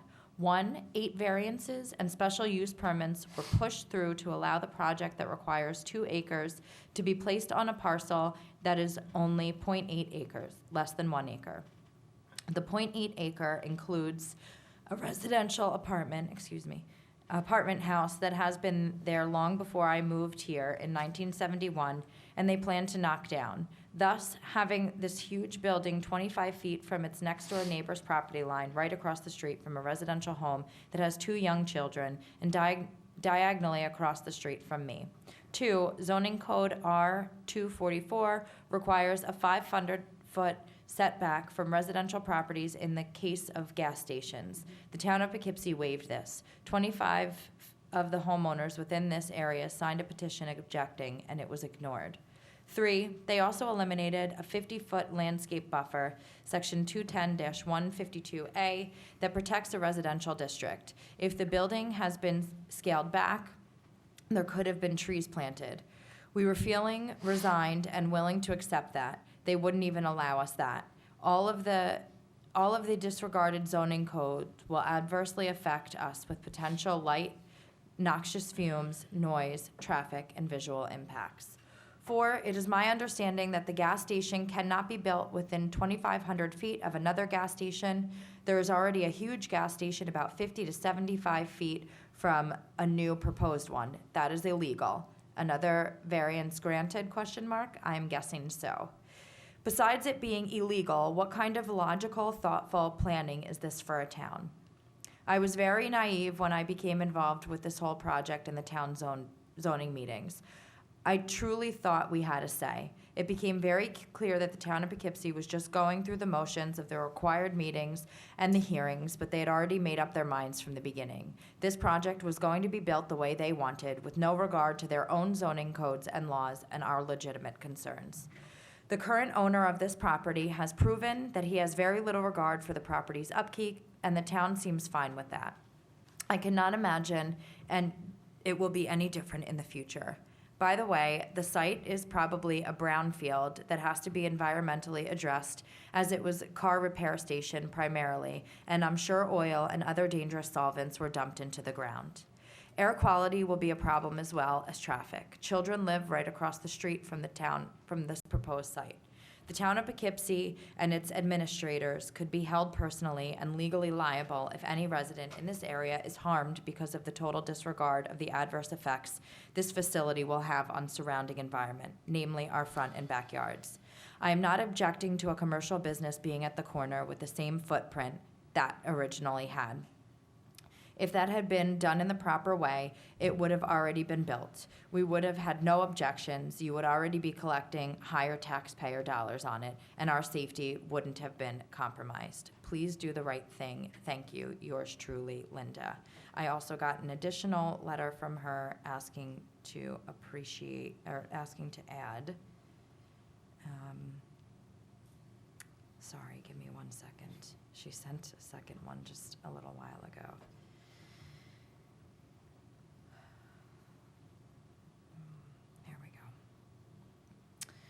Dear Jessica, I forgot to add one very important concern and point to make. The Overrocker Road parcel that is adjacent to the Roy Stangles residence contained a small multi-unit apartment building, a small car repair business with 2 gasoline pumps, was located on the Dutchess Turnpike parcel. The multifamily structure, which has existed since long before I moved here in 1971, provided a buffer between the small car repair business and the residential parcels. Both of these parcels were merged to provide a mere 0.8 acre for this project, even though 2 acres were necessary. That was why the town allowed all of these variances and special use permits to go through. When I spoke to Mr. Baisley on October 29th, I asked who determined that this residential building could become part of the business highway. Mr. Baisley told me that the town board voted to let this residential building and property become part of business highway. This action obviously allowed the new owner access to use it for a huge gasoline station / convenience store. I never realized this action was taken by the town board. I don't ever remember getting any notification that this determination was going to be made by the board. Did they give us residents next to it a chance to object, or could they have done this without notifying? If we weren't notified at all or improperly, that seems illegal or at the very least unethical. I'd like an answer to that question. We were notified and we would have had any say in this determination. It has created a significant adverse effect on the surrounding environment, especially our quality of life. Thank you.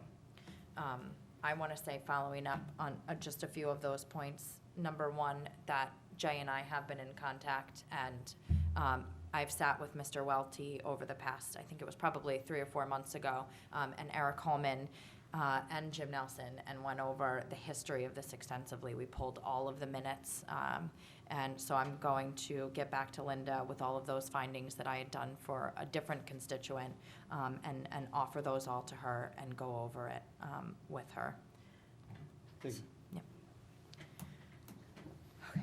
Town Board goes in executive session, 8:59 PM. Thank you.